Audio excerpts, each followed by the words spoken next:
Today's episode is brought to you by Altoids because, let's face it, navigating the dating world isn't easy, but with Altoids, your breath will be stronger than the urge to text you up at 1 a.m. More intense than a rose ceremony and more reliable than your bestie's questionable dating tips. Like, do the simple things. Make sure that you have fresh breath wherever you go, and you got to do it with Altoids. Altoids is your sidekick in dating.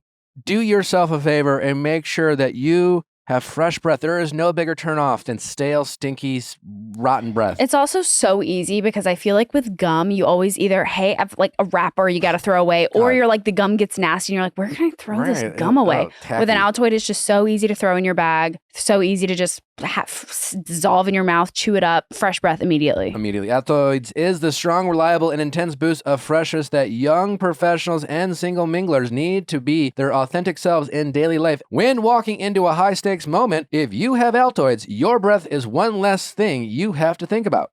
When it comes to needing confidence and security to show up as your original self, Altoids has you covered. They're not just mints, they're curiously strong mints. Find Altoids in the checkout aisles. Grab your tin today.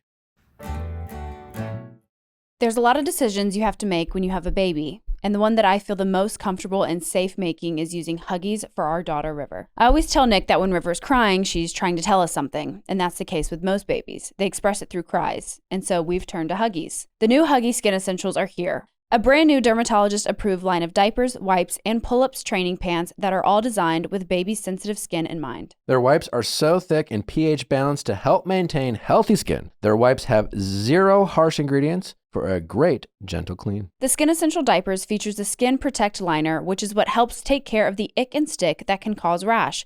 They have this liner built in their diapers. The whole diaper helps protect against the top two causes of rash by managing moisture and running mess. The liner gives you the barrier to help absorb moisture and lock away runny mess from baby skin. Pull-Up Skin Essentials has your big kid covered too with a training pant that is ultra soft and breathable to help protect sensitive skin through potty training. Learn more at Huggies.com. Once again, head to Huggies.com to learn more. You're crazy.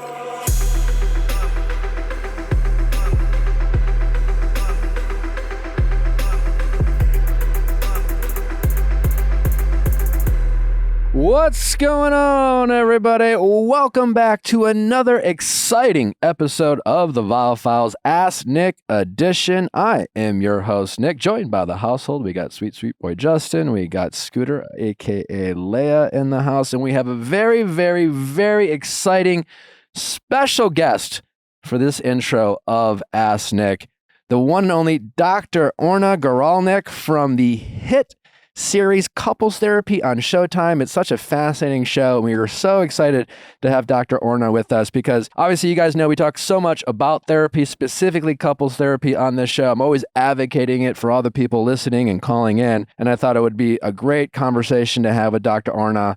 Just, you know, some of the idiosyncrasies of couples therapy. Is it always a good thing? Are there reasons maybe not to get into it? You know, what are some red flags in terms of how to approach therapy? I know we often have a lot of listeners who wish their partners would get into couples therapy with them. What's the best approach to try to convey that message? But thank you, Dr. Orna, for joining us. Again, we have so many questions, but once again, thank you. I appreciate you being here. Hello, Nick, and thank you for inviting me. I think to start things off, Couples Therapy, the show. What a fascinating show. How did this all come to be, and how did you get involved with the project? Wow, that's some time ago. The creators of the show, Josh Kriegman and Lee Steinberg, apparently they were dreaming up this idea of like how to portray couples work on docs for a while. It seemed like an impossible feat of like something that's usually like the most confidential and private and behind the kind of firewall.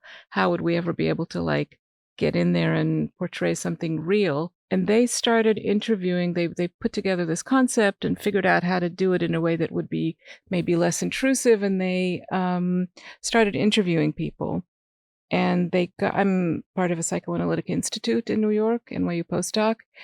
And they reached me through the institute.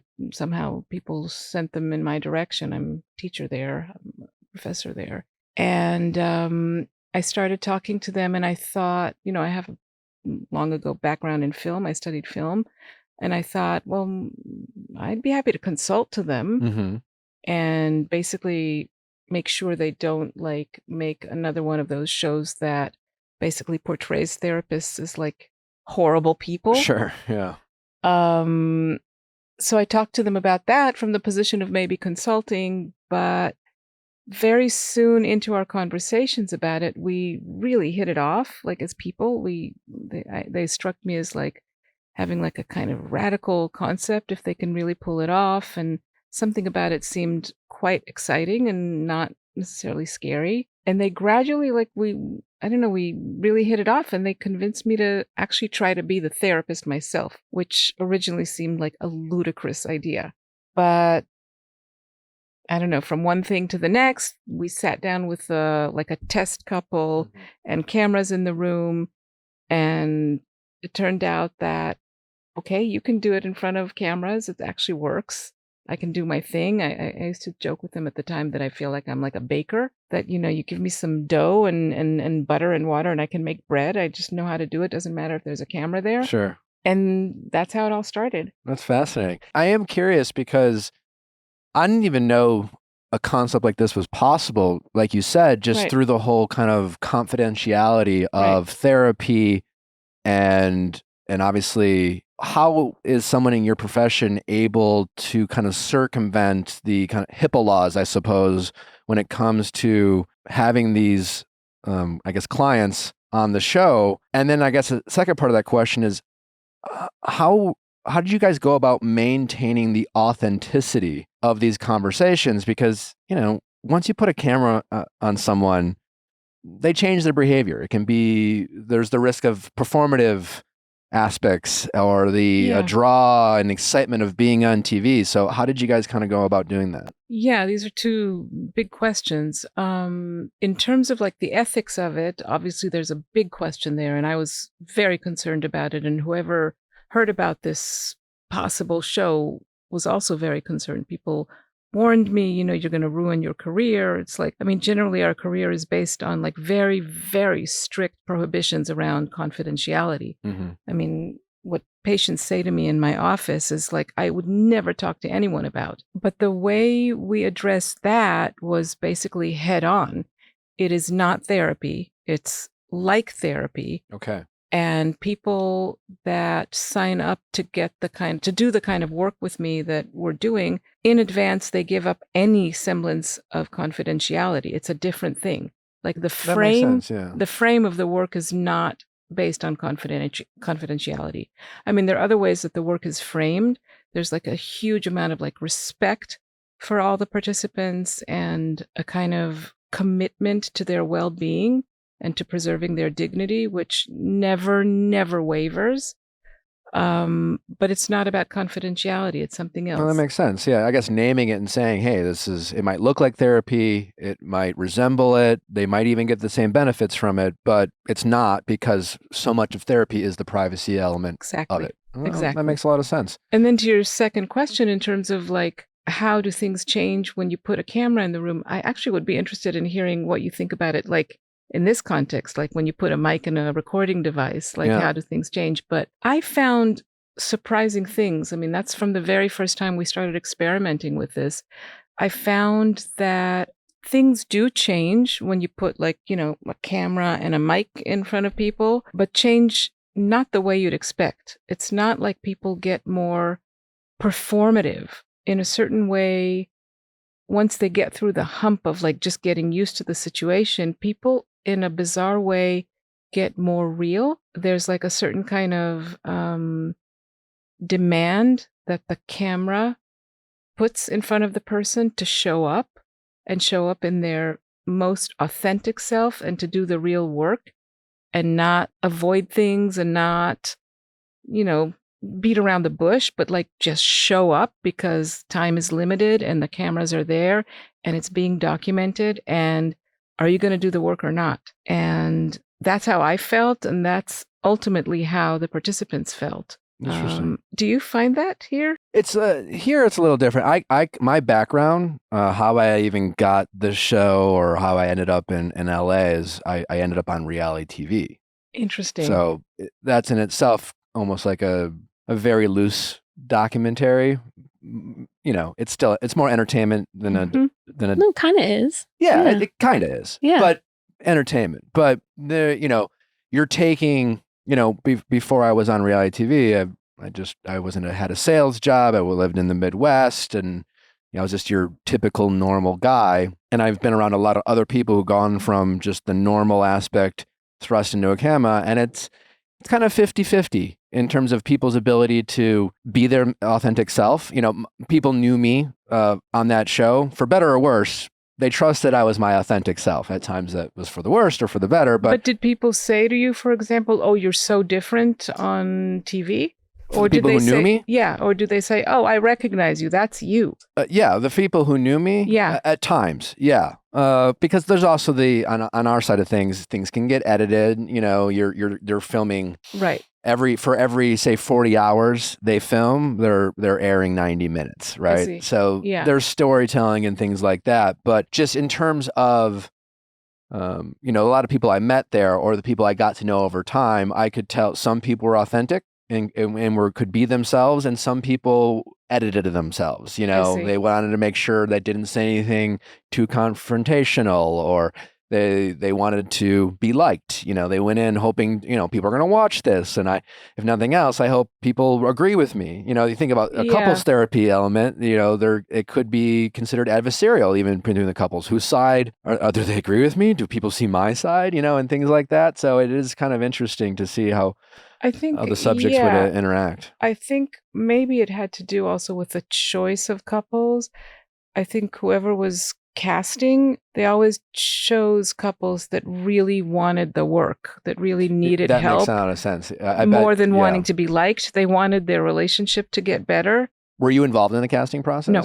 Okay, that's interesting. I would imagine that the people in casting have casted other shows and probably have a good sense of who is there for the therapy or the therapy atmosphere, or who was there for TV or being performative. That's very interesting. In terms of the therapy work that you do, are you primarily a couples therapist? Is that what you specialize in, or is it all kind of therapy that you get into? By profession, I'm a psychologist and a psychoanalyst. Okay.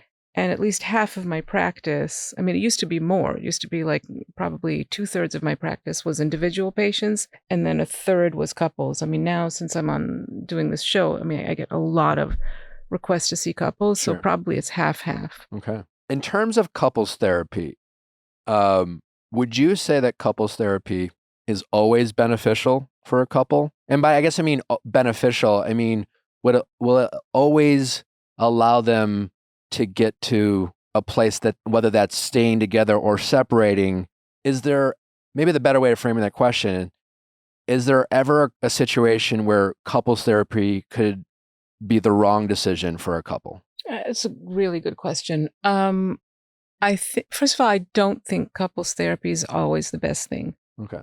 I know some people think that, you should always be in couples therapy, or the moment you find someone you like, you should immediately get into Sure. couples therapy just to prevent things.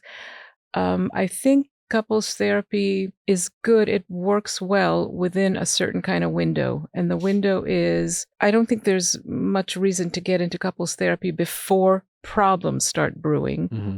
It's like, life is life, and you got to wait for what's going to show up. You can't guarantee everything and safeguard everything and just make sure nothing bad happens. So when a couple starts developing a certain kind of pattern that they see they can't get out of themselves, and it feels like, this is we're stuck in something, that's a good time to start thinking about couples therapy. And then there could be a time when it's too late. If people wait too long and they're just like all goodwill has left and there's too much history that has accumulated and it's just impossible for people to change, I think it's too late then. Mm-hmm. And I sometimes see couples where they have a wish, but it's too late. Yeah. So it's a wide window, but it's a window. And then not everyone can use therapy. Therapy is a particular kind of way of thinking and way of being that is both quite verbal, and it requires a certain kind of interest in self-reflection and wanting to change and willingness to tolerate discomfort, not everyone is built that way. Yeah. Some people affect change in other ways. I mean, some people they go like the Buddhist or the yoga way, and that's their way of pushing change. And not everyone wants to change, kind of surprisingly. That's not that surprising. Yeah. To me. Yeah. Yeah. No. I agree with you, but I've noticed too many people unwilling to change. How can a couple get the most out of therapy? Great question. First of all, I think each of the couple has to, sort of similar to what we were just saying, have to like really get clear with themselves that if they're going into therapy, they're going to want to change. As hard as it's going to be, every couple to some degree, in a way, drags their partner into my office, basically telling me, change my partner. Yeah. Every couple. So really? Yes. It's not, I mean, no matter what people say, they don't come in there. They don't come into my office and say, help me change.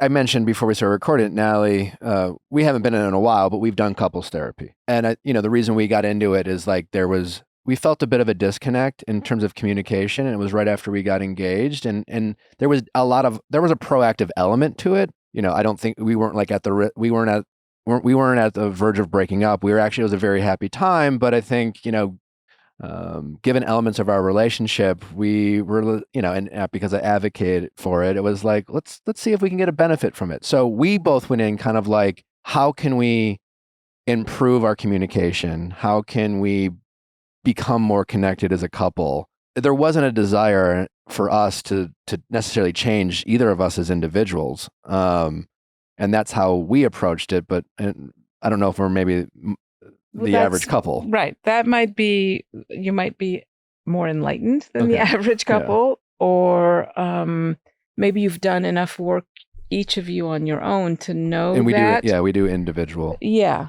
And it might have been like a hidden wish that you were not exactly aware of. I mean, yeah, also a possibility. But anyhow, I think the best way to start couples therapy is to assume that you're going to have to do a lot of the work yourself, not your partner. Yeah. And to look at it as an adventure or kind of an opportunity to grow, to change. It's not easy. It's never easy to change. As we said earlier, people don't like changing. But it's kind of amazing when you change, when you grow, when you learn something new. It's like when you read a new book and you learn something new about the world. It's exciting. Yeah.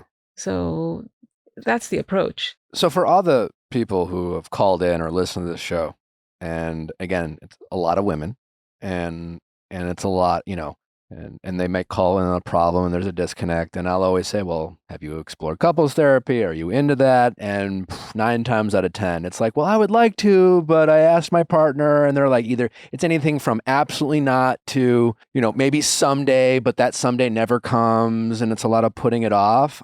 In those scenarios, are you saying, is their partner saying, ultimately, I'm not interested or I don't want to change? Or is there maybe just a general fear of like what therapy is? Like how can someone determine whether that's their partner saying, listen, I have no interest in changing, you can accept me for who I am, or we can break up?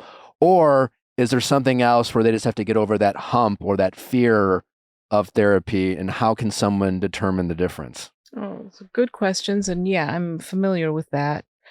I have to say that, first of all, from my practice, it's not always the men that are reluctant. Sometimes the women are reluctant. There's one of the partner that's going to be more we just anxious. Have a mostly female audience, so that's yeah.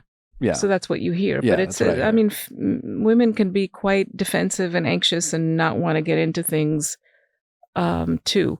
But often one of the partners will be more anxious or defensive and kind of reluctant to get into therapy.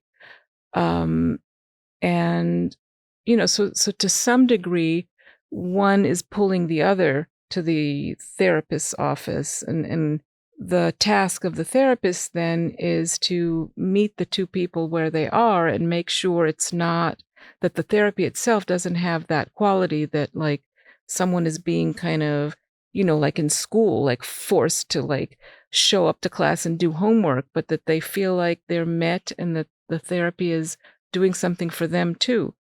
Because if it doesn't feel that way, it's not going to work. Yeah. It's not. So I think the first task is like just make some kind of concession and agreement to just give it a try. And, you can barter with your partner. You could say, look, I'll come with me to therapy. I'll go to, I don't know, hike Machu Picchu with you. I don't know, like, let's barter here. Just give it a try. Yeah. If it doesn't work, it doesn't work. And then it's the therapist's responsibility to make sure it's a decent experience. So it's really just kind of get in there. Getting them in the door is the hardest part. Yeah. Okay. All right. How I feel like, well, at least I always say, like a big part of therapy is finding the right therapist. How can someone know? Is it an instinctual feeling? Because not every mechanic's made equal. Not every doctor is made equal. What is a sign of a good therapist, and what is a sign of a therapist who might not be able to help you out? Because that's what's kind of scary about therapy is like it can be, first of all, it's whether it's individual therapy or couples therapy, there's a bit of a hurdle of getting in.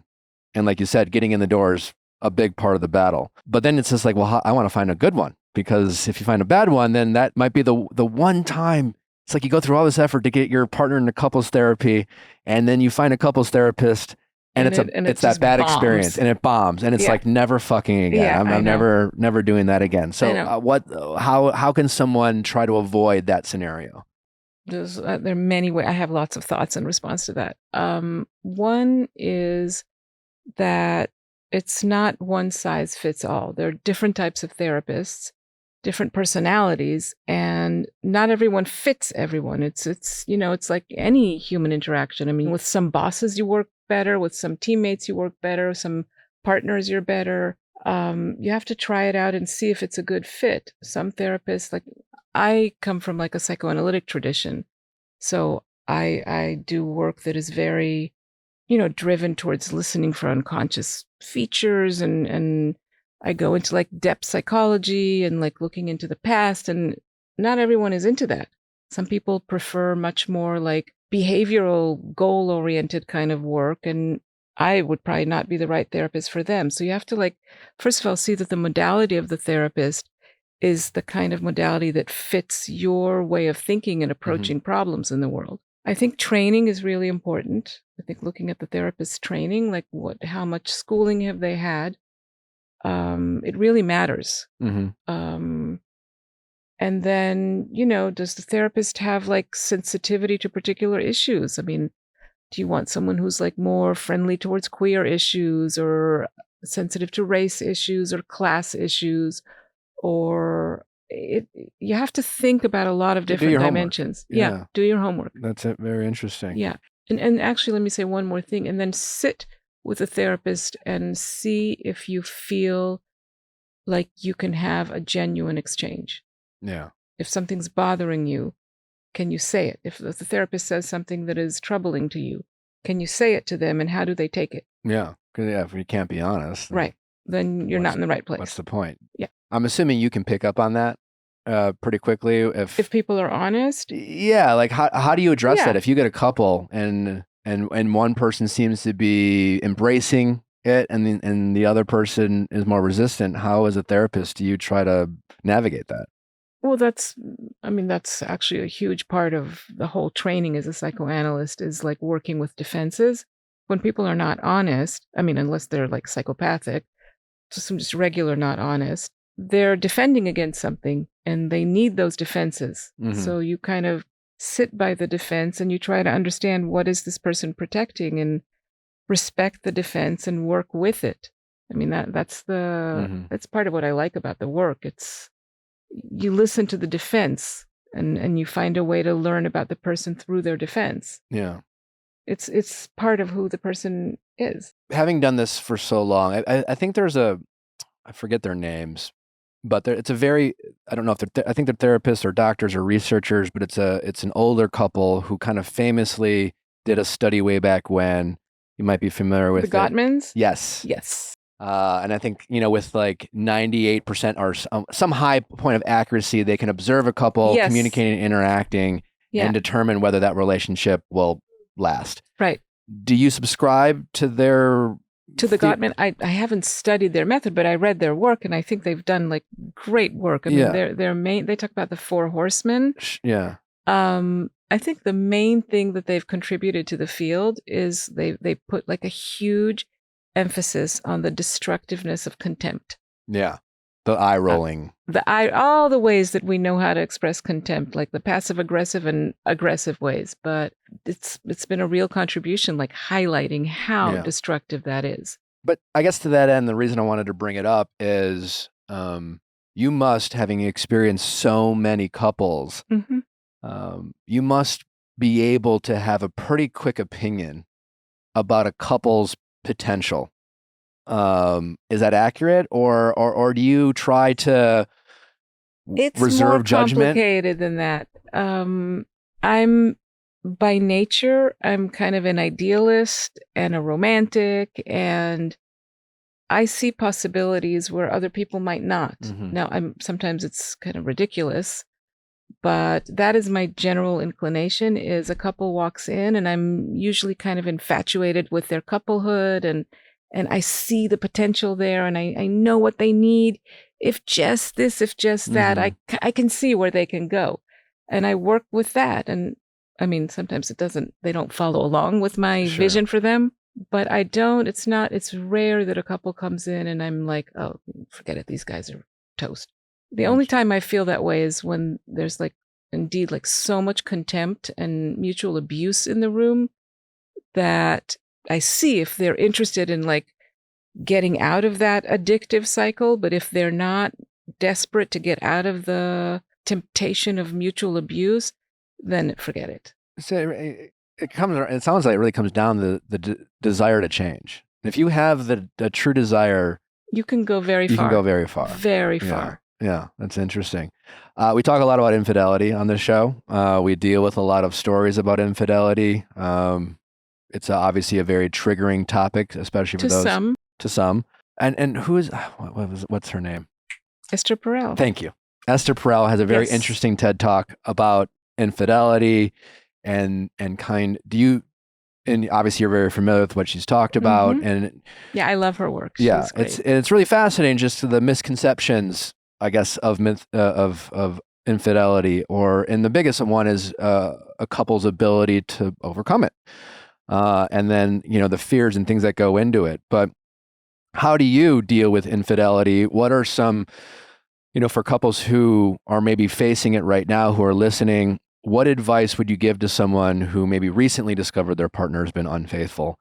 As someone who's dealt with that myself, there's this kind of mental gymnastics you kind of do where, first of all, it's just you want to believe your partner, and you just found out this happened. You want to even think that you can forgive them. And so I think the biggest struggle, especially for the optimistic person, the person who still remains hopeful about the relationship, even after finding out there was infidelity, how can that person figure out whether their hope is either hurting them or helping them? Because I think some people could be hopeful for all the wrong reasons and maybe not being able to see that their partner isn't safe for them to be with, or how can they determine that their partner truly is contrite and wants to change?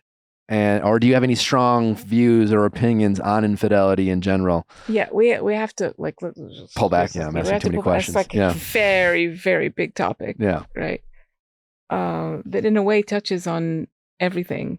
But if you pull back, if you zoom out a little bit and you just think about the concept of fidelity, I mean, it means different things for different people, right? They're different. I mean, couples have, in a way, contracts between them. They have, they might get married. Could be verbal, nonverbal, but yeah. But they have a certain kind of contract. And for some people, fidelity is not the core issue of the contract of trust. The queer world has brought a lot of new versions of what does it mean to be loyal and to be honest. Some people don't need their partner to be completely loyal or monogamous with them. Some people just want to know everything. Some people, don't ask, don't tell. There are many ways to be a couple and to have trust. So I think in terms of my approach first of all, I don't assume about any couple that I understand what fidelity means to them and what cheating means to them. Gotcha. I really have to find out. And sometimes the process of discovery is really interesting. You find out that two people can have different ideas of what's okay and what's not okay, what they expected of each other. Yeah. Sometimes I would think that, oh, this would surely be experienced as a betrayal. And then I hear that that's not the issue at all. No, for like I certain didn't even care couples. about that. or Like, anything. that's not the problem. Yeah, sure. I'm just thinking about a couple where the thing that bothered them was that the cheating happened in a public bathroom. That was the problem. Not the cheating, but where it happened.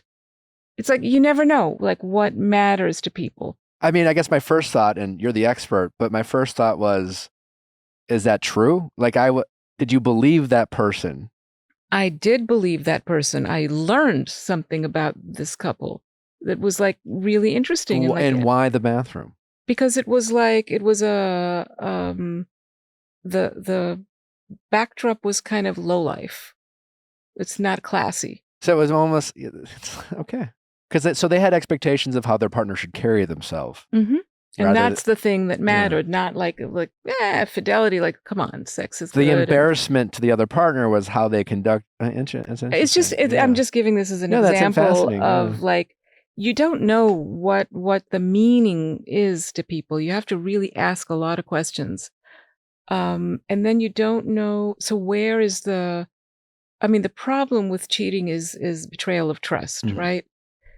It's often not the sex. I mean, for some people it is, and for some people it's like the actual possessiveness or the thought of sex with someone else or the but a lot of it comes competition. down to like, how can I trust you? Like, how do I know who you are? That's a big, Right. that's a common thing. I don't even know who you are anymore. Like, Right. how can I trust you going forward? So how do people build back that trust when that trust Right. is betrayed? So for me, a lot of the work is, first of all, clarifying those issues. What is the expectation, the underlying contract? Where does the person feel most betrayed? And when you're talking about restoring trust, sometimes it's about like remorse, concern about hurting the other person. But sometimes it's about, really, the work of recovery is about figuring out both something new about the relationship, like where was the, let's say, the cheating, where was that a commentary on the relationship, that you need another language other than cheating to talk about that element of the relationship. And sometimes it's a person, by cheating, they're trying to say something about who they are to their partner. And then it's not about going back and restoring things to the past. It's about going forward and changing based on new information you have about your partner.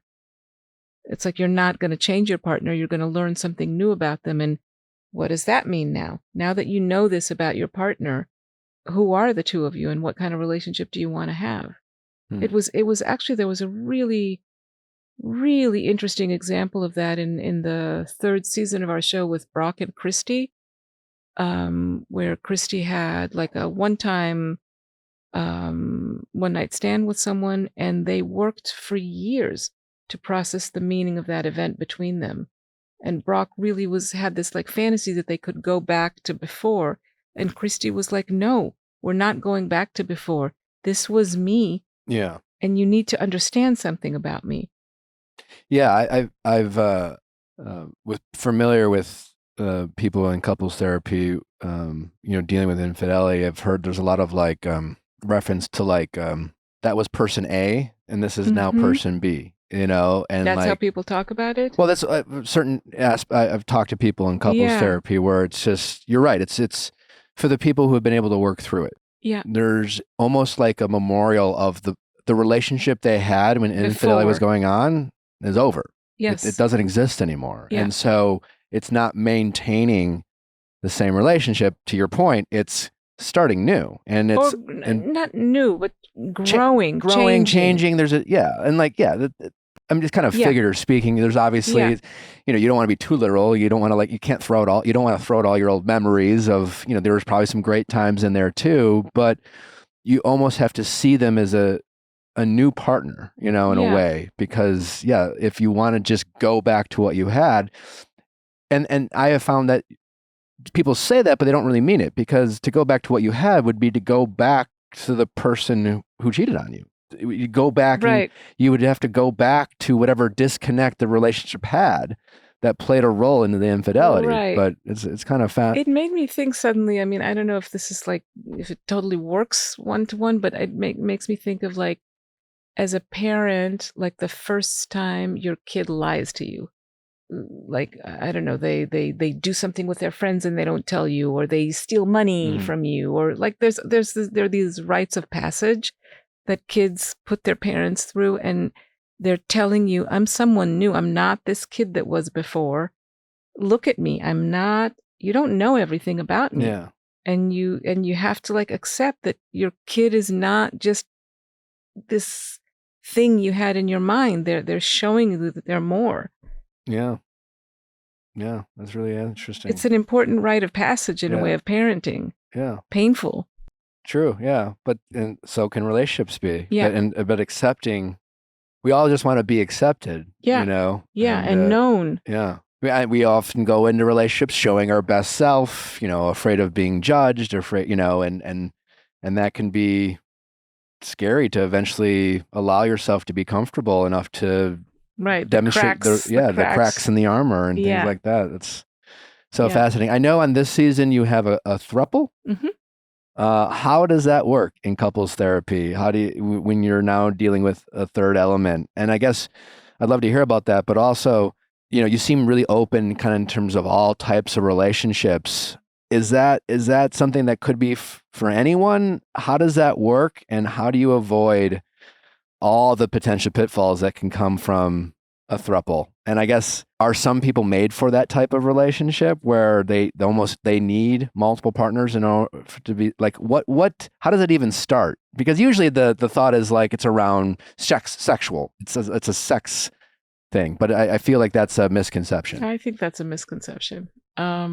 There's a lot that I can say about it, and I will start by saying that I'm learning this world. The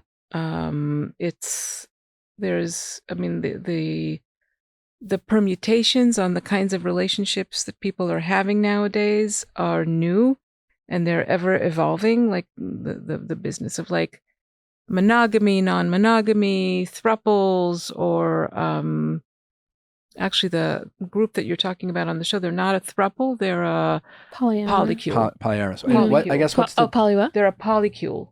Oh. And what's the difference? The difference is, for example, in with these three, in terms of intimacy, they're two couples, but the women are not sexual with each other. They're good friends, but they're not in a sexual relationship. So the man is in sexual relationships with the two women. Okay. So that's not a throuple. A throuple is when there's a three relationship. It's going all different directions. Yeah. Gotcha. Okay. That makes sense. So in a certain way, in this particular constellation, it was somewhat of a two couples and a friendly structure of three. Interesting. But there are thruples. I have thruples in my private practice. I mean, I can't talk about them, but how does it work? It doesn't work for everyone. Absolutely not. And sometimes people turn to non-monogamous constellations as an attempt to solve something, and it's not the right solution. Mm-hmm. It can be when people feel somehow like something's missing, or something is constricted, or something's wrong. They try the non-monogamy way, or the multiple partner or polyamorous way, and it seems like it will be the solution, and then it's not the solution. So it's not for everyone, and for some people it's absolutely, it feels like just totally wrong. It's like, you can think of it somewhat almost like a sexual orientation. Like for some people it feels just right. For some people it's like, I can experiment with this, but not really my thing. And for some people, it's just like absolutely wrong. That's not what I want. I want like my one partner. I want like a lot of safety and a lot around possession. And in terms of my work with people, I try to, first of all, again, understand what are the contracts that people need in terms of like to feel secure, to feel safe, to feel trust in the relationship. If they're going to engage in non-monogamous structures or poly structures, there's always some kind of price that they're paying. Is it worth for them the price? Are they gaining more than losing? And some people are. Like with this particular polycule, they were talking about like how much more love they're gaining in their life. Sure. While dealing with things like jealousy and complexity and competition, which are built in the more people you introduce. Sure. Fascinating. Yeah. Another couple that you have on season 4, they are having trouble with their relationship and their communication styles, but they do have a kid together. Mm-hmm. How does that added element of sharing a child affect your approach with couples therapy? Stakes are higher when there's a child. I mean, you have to consider the well-being of the child as like kind of a top priority. And for the couple, obviously, it makes the issues different. Most couples, when they have a child, they kind of instinctually feel like there's each of their individual needs, there's the couple's needs, and then there's like the very powerful needs of this growing person. So the priorities shift a lot. I have one question, not couple related. It's more dating related. It feels like people are having a harder and harder, and it seems like it's never been harder to meet people, to connect with people. Hookup culture. I don't know if you are familiar, but like Yeah. I think we're past hookup culture. You think we're past? I think we're past hookup culture. My experience of like young people is, I mean, for a while there was like serious hookup culture when there was like a lot of sex Mm-hmm. In all directions and everyone's trying everything. And I feel like young people nowadays have a lot less sex. They're not pairing up, but there's a lot less sex, which is really interesting.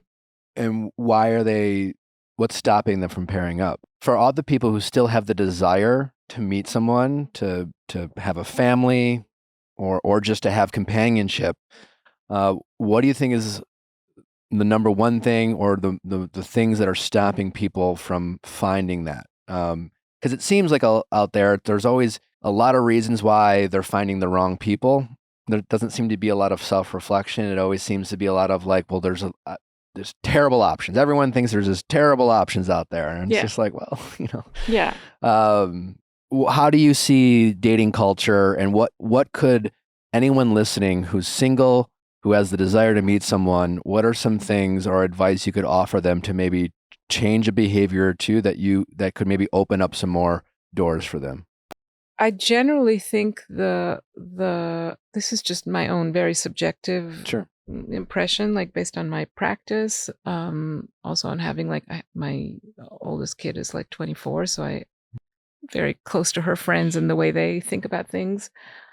I think the reason people are having a harder time getting into long-term relationships is not necessarily it's certainly not about there not being the right partner out there. I think it has to do with like a much wider kind of anxiety that is gripping society nowadays. There's deep anxieties about the future, and I'm talking anything from like the climate catastrophe, like coming our way in the speed of light, and the feeling that there's like no leaders or government to trust, the feeling that you can't trust the news. There's many reasons to be really anxious nowadays, and to not know exactly what is the safe and correct social structure to aim for. I think that that's the main reason people are having a hard time kind of bonding and settling into something. I think there's a great deal of anxiety and sadness among young people. And I don't want to get into like, I mean, obviously there's climate change and things like that, but you know, I'm not old enough to know what it was like to live in like the 60s where like, you know, the Cold War was going on and people were making bomb shelters, or the Great Depression. There's various parts of our history that, Right. you know, Totally, that were scary. that were scary. Yeah. I think nowadays it's more like doom scrolling, like on social media, this idea where it's just like, my wife and I just had our first daughter, and I have a lot of fears about the future. I have a lot of concerns about raising a daughter, but at the end of the day, you know, I want to have a family, Of you know, course. and for all those people, how can we fight through this anxiety? You know, we can't predict the future, you know, and to me, it's like we have to remain optimistic, you know.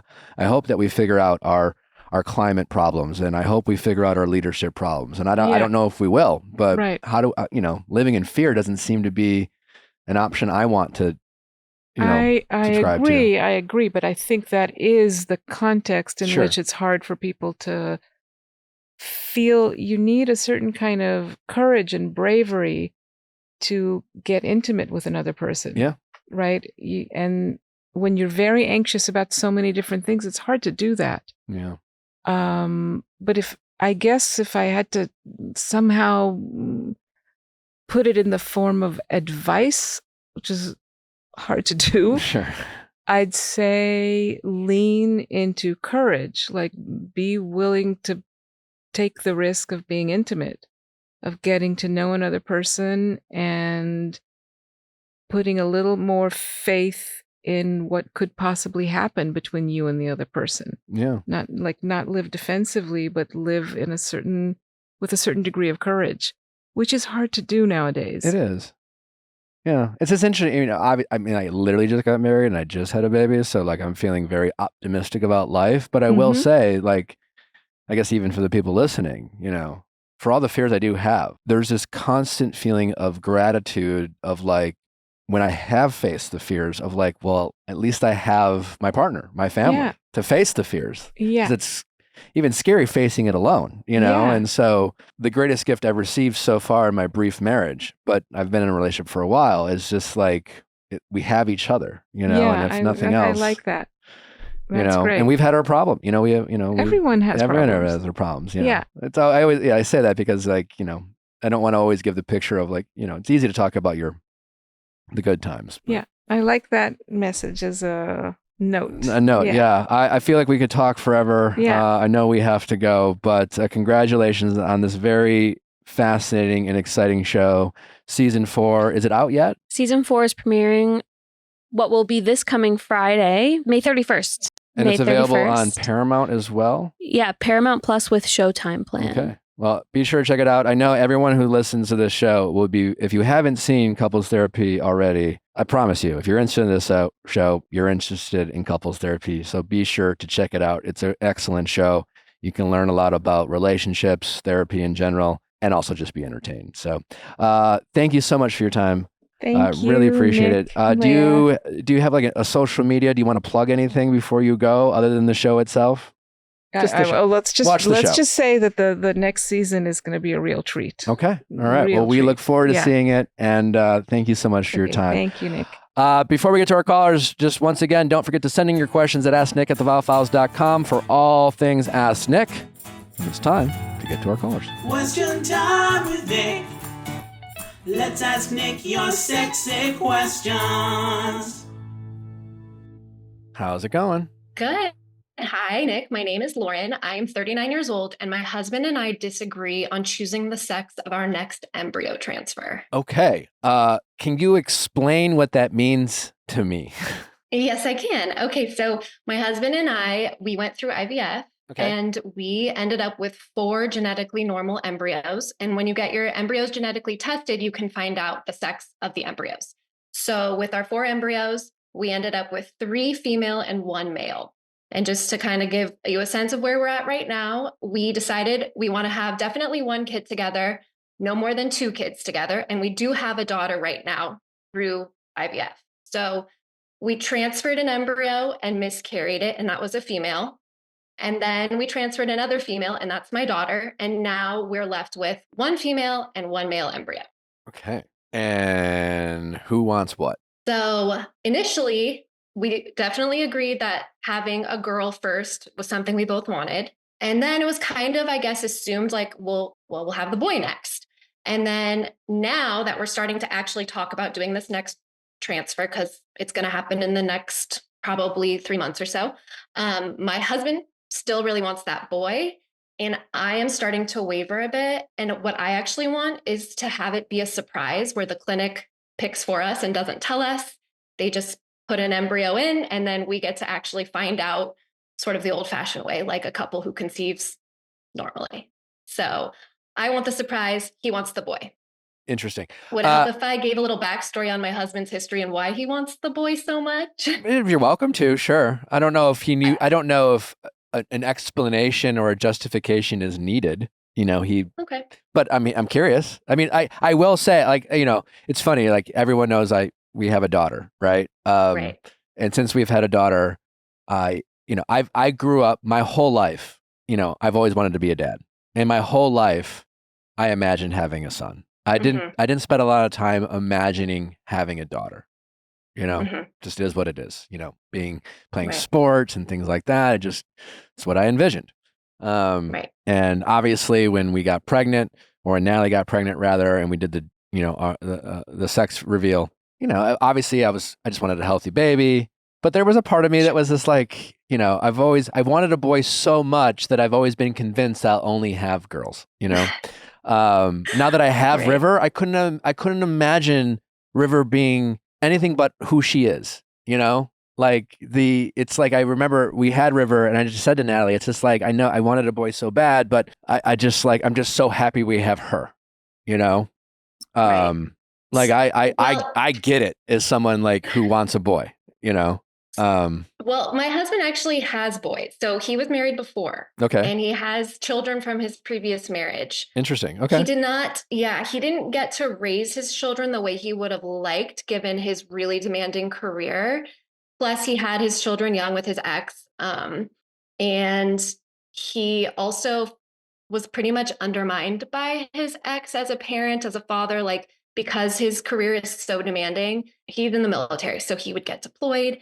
He also, within the military, has a demanding career. So his ex-wife would tell him, you don't know the children the way I do. And, she basically sort of commandeered the parenting role there. So with me, he gets a second chance at marriage, a second chance at parenthood, at being present. And he is an amazing husband and such a dedicated, loving father. So definitely want that to be known. But there was a lot of challenge on his end raising his kids with his ex-wife. And there are also some disabilities in his children. So he really wants kind of the opportunity to have a fresh start at a son. Yeah, If that helps. Makes sense. Thanks for the context, but it's like Mhm. it's also like one of those things where we all have our reasons and they're all valid, Sure. kind of thing. Right. Agreed. And explain to me why the surprise is so important to you. So it's actually not the surprise as much. I think that would be kind of fun and more authentic. Like going through IVF is obviously very different from conceiving naturally. There's really no surprise at all throughout the process. Everything comes down to science and numbers, and you start with this many eggs and then you end up with this many embryos and then this many chances to get pregnant. So it's just a very different experience. And I've always sort of envied women who have been able to conceive naturally. And again, I don't know if it's helpful to know this, but my husband had a vasectomy after his last marriage, so that's why we did IVF. And so yeah, I think it'd be nice to have a slightly more conventional experience, getting to find out the gender or sex of the baby. So your only reason sort of- for doing IVF is because he had a vasectomy? Well, after his vasectomy, he did have a reversal, but it Didn't take.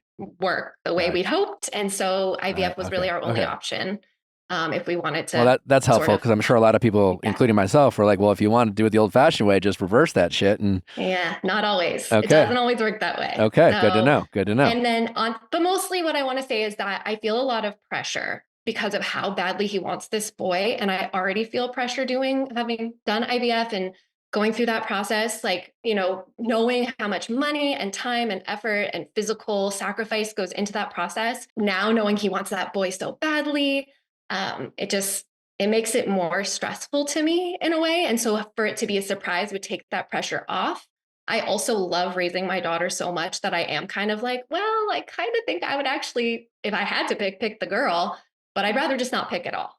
But that's what I asked. I feel like deep down, if you had your choice, you'd pick a girl. Probably. And I feel But- like that's, and it sounds to me like that's what it's coming down to. And you're compromised to yourself, and you're trying to sell it as a compromise to him. Is that, well, what if we make it a surprise, and that way I have a chance of getting my way, and that way it's like your way of saying, well, neither of us we'll put it in fate's hands, and we'll have to accept it. Did you guys in the past agree if you were to have a second child via IVF that it would be a boy? We talked about it back when having a second child was still up in the air. So like I said, we definitely wanted one. And then we'd kind of see how we felt about a second one because he already has all the kids from before. Sure. So we talked about it, but I wouldn't say, you know, I signed a contract or anything saying yes, we're having the boy. But what was the expectation?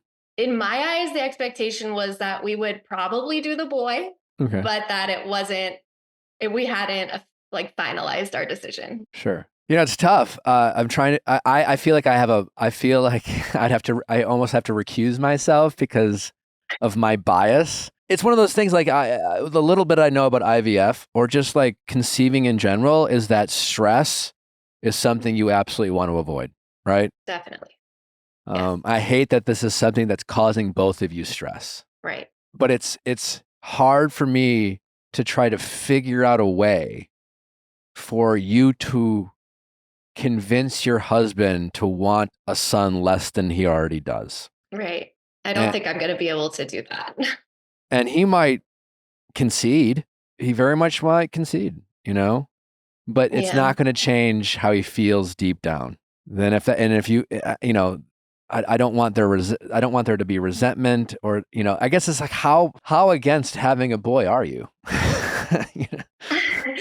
I'm not against it. Like I said, if it happened in that surprise world where I get my way and we don't know what we're going to have and then we find out it's the boy, I'd be happy with it.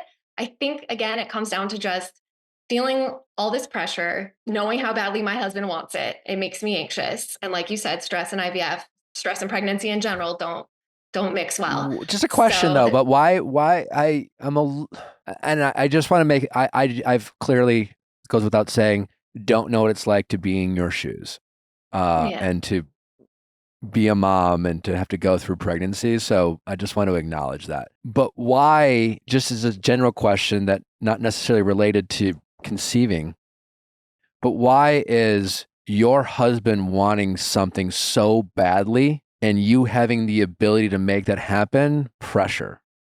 Because when I think about my ability to make Nallie's dreams come, like we just got married. I wanted to give Nallie the wedding of her dreams. Now, granted, there was stress involved and certainly, you know, money involved, but like I didn't feel stress from the opportunity to make her dreams come true. So when you keep saying, I know how badly my husband wants that, and that makes me stressed, that sounds confusing to me. Can you explain that? Yes. Okay. So obviously with IVF, you transfer an embryo. There's no guarantees that baby will come to be. Like I said, we had a miscarriage with the first one. So I worry about him experiencing the loss of that to some degree.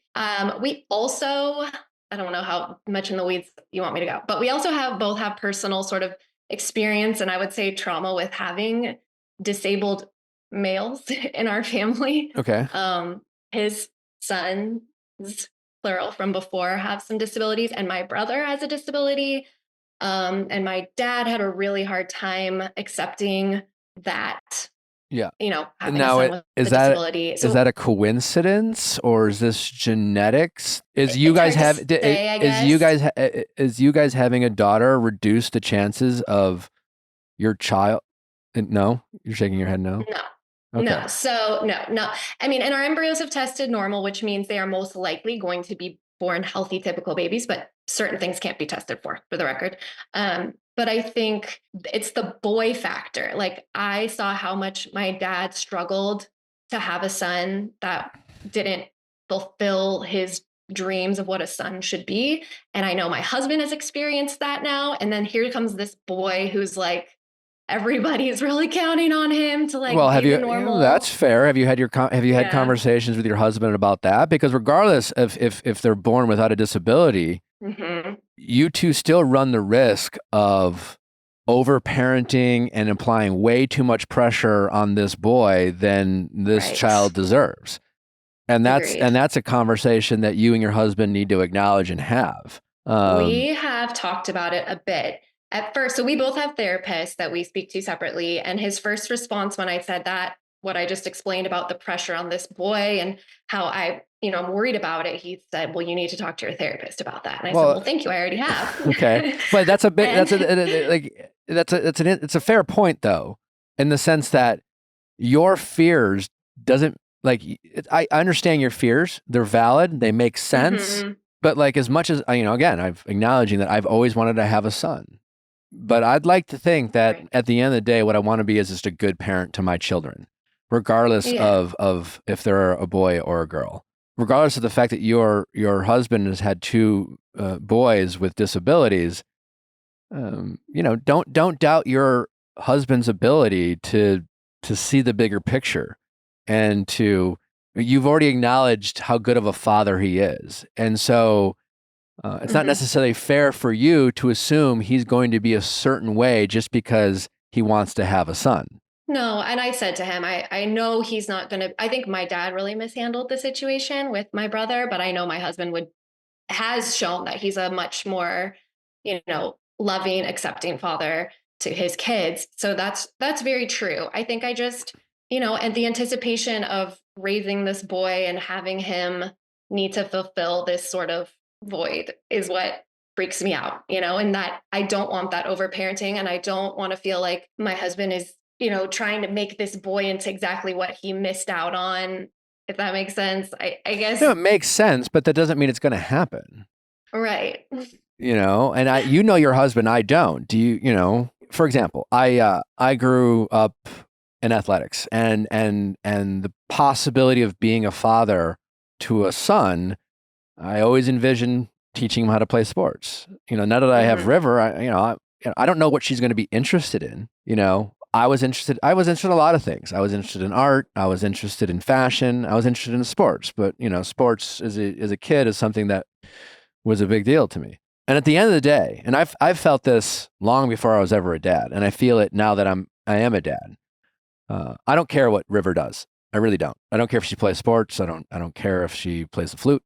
What I care is that my children do things they're passionate, and I care that whatever they do, they give their absolutely best in doing. I hope they try a bunch of different things as young kids and as young adults, and they figure out what they have a passion for. But I hope my kids are lucky enough to find that passion, because whatever my kids do, I want them to give 100%. I want them to give it their all. I want them to try to be the best in whatever it is they decide to put their lives in.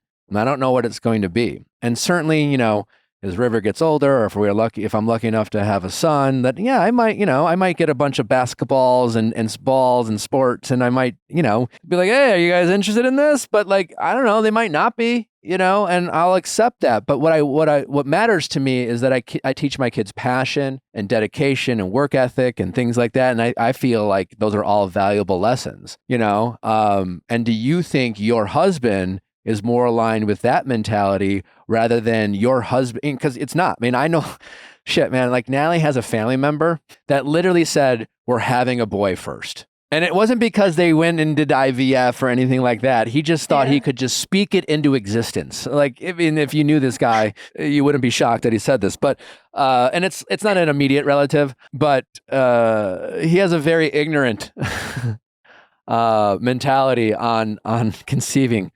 He does have a daughter, ironically, already, but with someone else. But, and I wouldn't doubt, and I guess I bring this up because it wouldn't doubt me if this person forces their kids into what they liked, into their hobbies. And so I don't know. Do you think your husband's more like that, or do you think your husband's more like me? No, I think he's more like you. I do. Okay, well, there you go.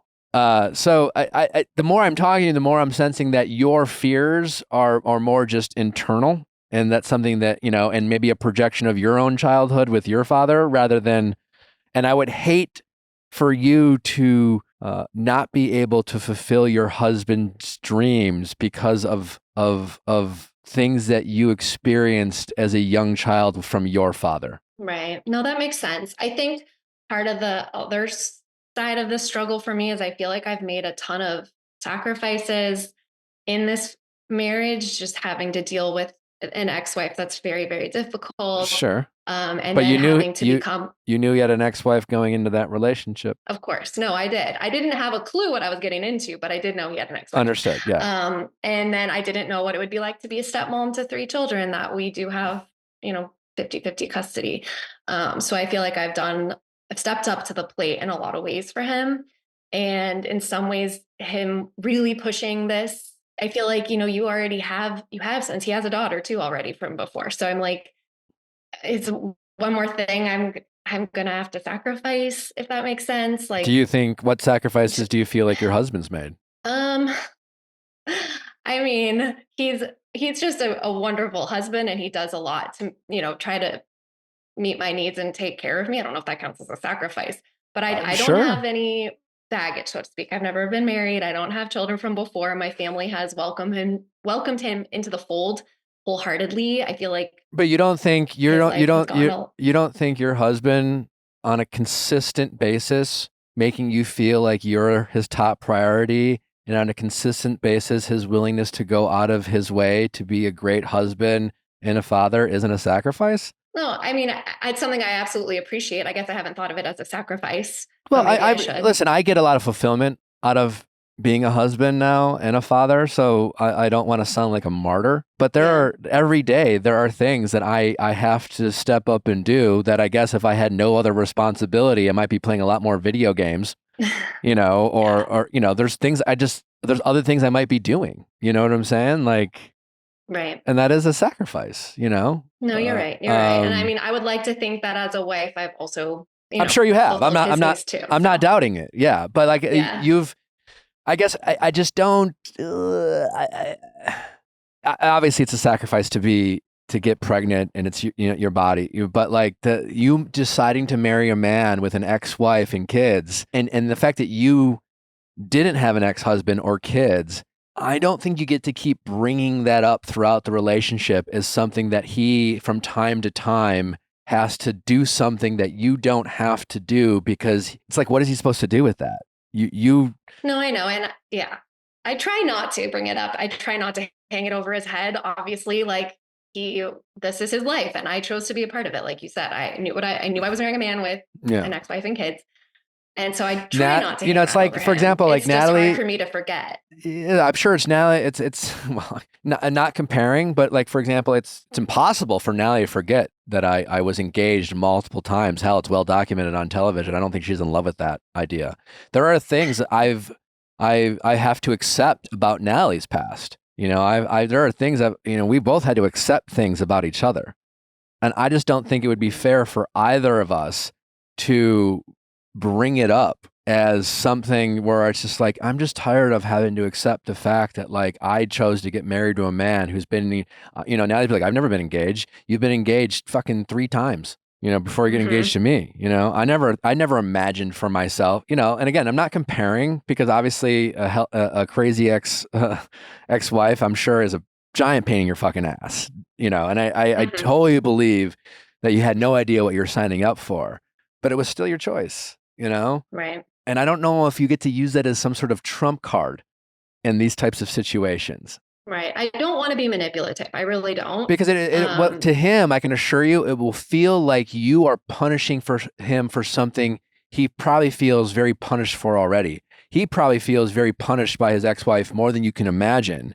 And you punishing him for his ex-wife in a decision like this, dangerous territory. Well, it's not punishing him, because it's not like I'm trying to spite him by saying I want to do it this way. I really, if I could get to where he was at and want it just as badly as him, I would. I just don't. I'm not there right now. No, I know. You know?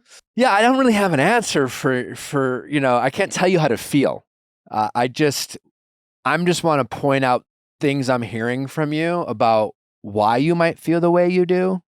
Mhm. And you've acknowledged some past childhood trauma from your father. You've Mhm. acknowledged some strong feelings about what it's taken for you to deal with some of the things that he has brought to the table into this relationship. Right. And despite those being valid and understandable, all I'm saying is that it's like I think, you know, you've kind of suggested it as a way of what, you know, as a reason that he should come around to understand how you feel. And I don't know if I necessarily agree with that, you know, because I do think that's kind of more of a you thing than a him thing. Okay. Because again, like the flip side of you pointing it out to him is almost punishing him, or at least that's how he's going to feel. Yeah, I think it also, this is probably definitely going to be our last child, my last pregnancy. And I guess I'm still, grasping at that experience of like, let's keep one thing kind of out of our hands, put it into the universe, let it be that kind of whatever's meant to be will be thing to me, that would be like the fair way to go about it. I mean, you're talking to a guy who believes in our choices matter, and meant to be is just something we say to ourselves to make ourselves feel better. Yeah. You know, like Natalie and I not having the honeymoon that we planned. I don't believe that it was meant to be.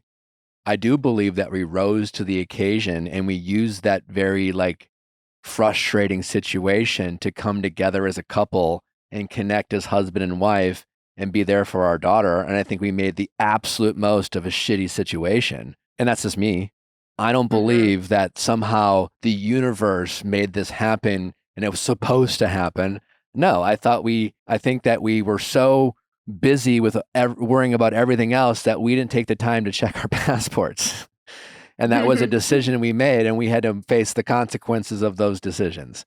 And that's Right. just me. You know, we make choices, we have to live with those choices. I'm not quite buying the whole like to me, what I'm hearing, and I could be wrong, this is an opinion. I feel like the whole like let's leave it up to destiny is not the main reason why. I think that you have convinced yourself is a great alternative, but the reasons why are your deeper issues with some of the other things we talked about. Yeah, you might be right. I mean, this is a conversation we just started having in the last like week or two. So we haven't gone into the nitty-gritty too much because we know we have a few months to figure it out, but this has been helpful to help me sort of look within. Might be like a couples therapy type of situation, maybe? Because I actually asked him if he would come on this with me today so that you could talk to both of us, but he did not feel comfortable with that. So I think he would have liked it. He probably I likes. think he would have. Probably likes a lot of my answers. But regardless, I'm not a professional, and I do think this is. I think couples therapy would serve you guys well. I mean, my biggest piece of advice is figure it out. You know, because don't go into this with one of you feeling like you guys had to make an immense sacrifice. Yeah, that's what my therapist said, actually. She said, whatever you do not transfer that embryo until you are both at peace with what's happening. Yeah. Oh, we got to figure out how to get there. I'm a big believer in not making choices out of fear. And right now, I will say, from what I've heard from you, a lot of your reasonings are fear-based and his are not fear-based. So I would tackle your fears. And that doesn't mean you still might come to the conclusion that you want to leave it up to fate or that you want to have a daughter. You have every right to want those things. I just don't think they should be made out of fear. And right now they seem to be. Okay, that's valid. All right. So hopefully this was helpful. I was trying to navigate a topic I either don't know much about or it's not my place to speak on. But yeah. No, it was very helpful. And I'm Thank biased, you. you know, as someone who obviously wants a son. Right. But yeah. All right. Okay. Well, thank you and congrats on your wedding. Thank you so much. Please, can you promise that we get an update? Because the people are going to want to know. This is. I can promise an update. Okay. It might take a few months, but that's fine. Take your time when it's ready. But when you have one, we would greatly appreciate one. Absolutely. All right. Well, good luck. However it goes, I hope everything is healthy and wonderful, and congratulations on your family and the fact that you, at the end of the day, sounds like you guys love each other very much, and that's We a do. real positive thing. Right. Well, thank you so much, Nick. All right, take care. Bye-bye. Bye bye. This show is sponsored by BetterHelp Therapy. It's important. We talk about it every episode. And even though it is important, it can be really intimidating to know where to start. Well, that's where BetterHelp comes, and they make it super easy and flexible and designed to fit everyone's schedule. So no matter how busy you are or no matter where you are in the world, BetterHelp is here to help you jump into therapy and help you prioritize your mental health. It's super easy to get started. You just fill out a questionnaire and you get matched with a licensed therapist. You can be talking to a therapist in less than 48 hours. With therapy, it's important to find the right therapist for you because you want to make sure you click with them, right? You want to make sure you feel comfortable opening up to this person. You can change therapists with no additional charge with BetterHelp, allowing you to find the right match that you feel comfortable and safe with. Therapy is so helpful, and you can join for help for a variety of reasons. Money problems, going through a breakup, maybe you just moved to a new city, having trouble adjusting. Whatever the reason, BetterHelp is there to help. Take a moment, visit BetterHelp.com/VIALL today to get 10% off your first month. That's BetterHelp, HELP.com/VIALL. So there's this really cool company in my hometown of Waukesha, Wisconsin, and I'm excited to talk about them. They're called Sporting Smiles. You've probably heard me talking about how much I grind my teeth when I'm stressed out or sleeping at night. Well, there's a solution for that, and it's called a night guard. Sporting Smiles custom night guards, and I've been using them for the past few months, and my teeth feel great. It certainly helped with tension in my jaws, headaches, and the best part is the process was super easy. There's no going to the dentist. It's all done 100% online. I went to their website and they sent me the tools to make impressions of my teeth. I sent them some photos to Sporting Smiles, and after approval from their lab techs, we were off to the next steps. They also make retainers and custom whitening trays. It's the same quality as the dentist without the hassle of going there, and it's typically half the cost. Sporting Smiles serves the entire United States, and they've got a sale going on right now where you can save 10% on all orders with promo code VIALL10. That's VIALL10. Again, you can check out their sale by using promo code VIALL10 when you go to sportingsmiles.com. Check out my hometown company, Sporting Smiles, for your dental product needs. How's it going? Hi, I'm Michelle and I'm 27. How can I help, Michelle? I'm calling because I'm extremely nervous because my boyfriend of a year will be meeting my Christian missionary parents for the first time. Okay. Wow. All right. So how Christian are you currently today? How Christian is your boyfriend? Yeah. So me personally, my faith is super important to me still. I like to say that I live a more balanced lifestyle than before. So I still hold on to like certain morals and like views of that. But I would say I definitely am now like I would call myself the black sheep of the family. Sure. It's all relative, My boyfriend is quote unquote Catholic, but not really. So I know the type. Yeah. Yeah. How do your Christian parents feel about you dating a Catholic regardless? Like if he was devout in his Catholicism, like would that actually be a bigger problem? Because it's always kind of funny because I feel like regardless of whatever your religion is, if you're a devout in that religion, it's like you almost prefer your kids to date someone if they're not going to like share in your religion to be not as religious or like moldable so that it can bring you into your faith as opposed to someone who's like a devout, Buddhist, or something like that. Right. This is a very like interesting and unique situation. I've never been in this before, which is why I'm like here. But in the past, my relationships have either been like devout Christians or I did date one guy who was a devout Catholic. And at the end of the day, my parents were like, well, our biggest concern is that they have a relationship with God and love God, and you guys have to be aligned on that. So, yeah, they had an issue with, they were constantly like even giving me books and like things to read about like what our issues were going to be later down the road. But to me, I'm like, we believe in the same God. Our way of getting there looks a little bit different. And we had some like compromising. My ex and I, we had different churches. We were like, let's go look for a church together. I no longer go to church. So my situation now, I feel like is extremely different. It's more important for me that we align on like morals and like long-term goals of like what a family should look like and what we want a healthy relationship to be like. So yeah.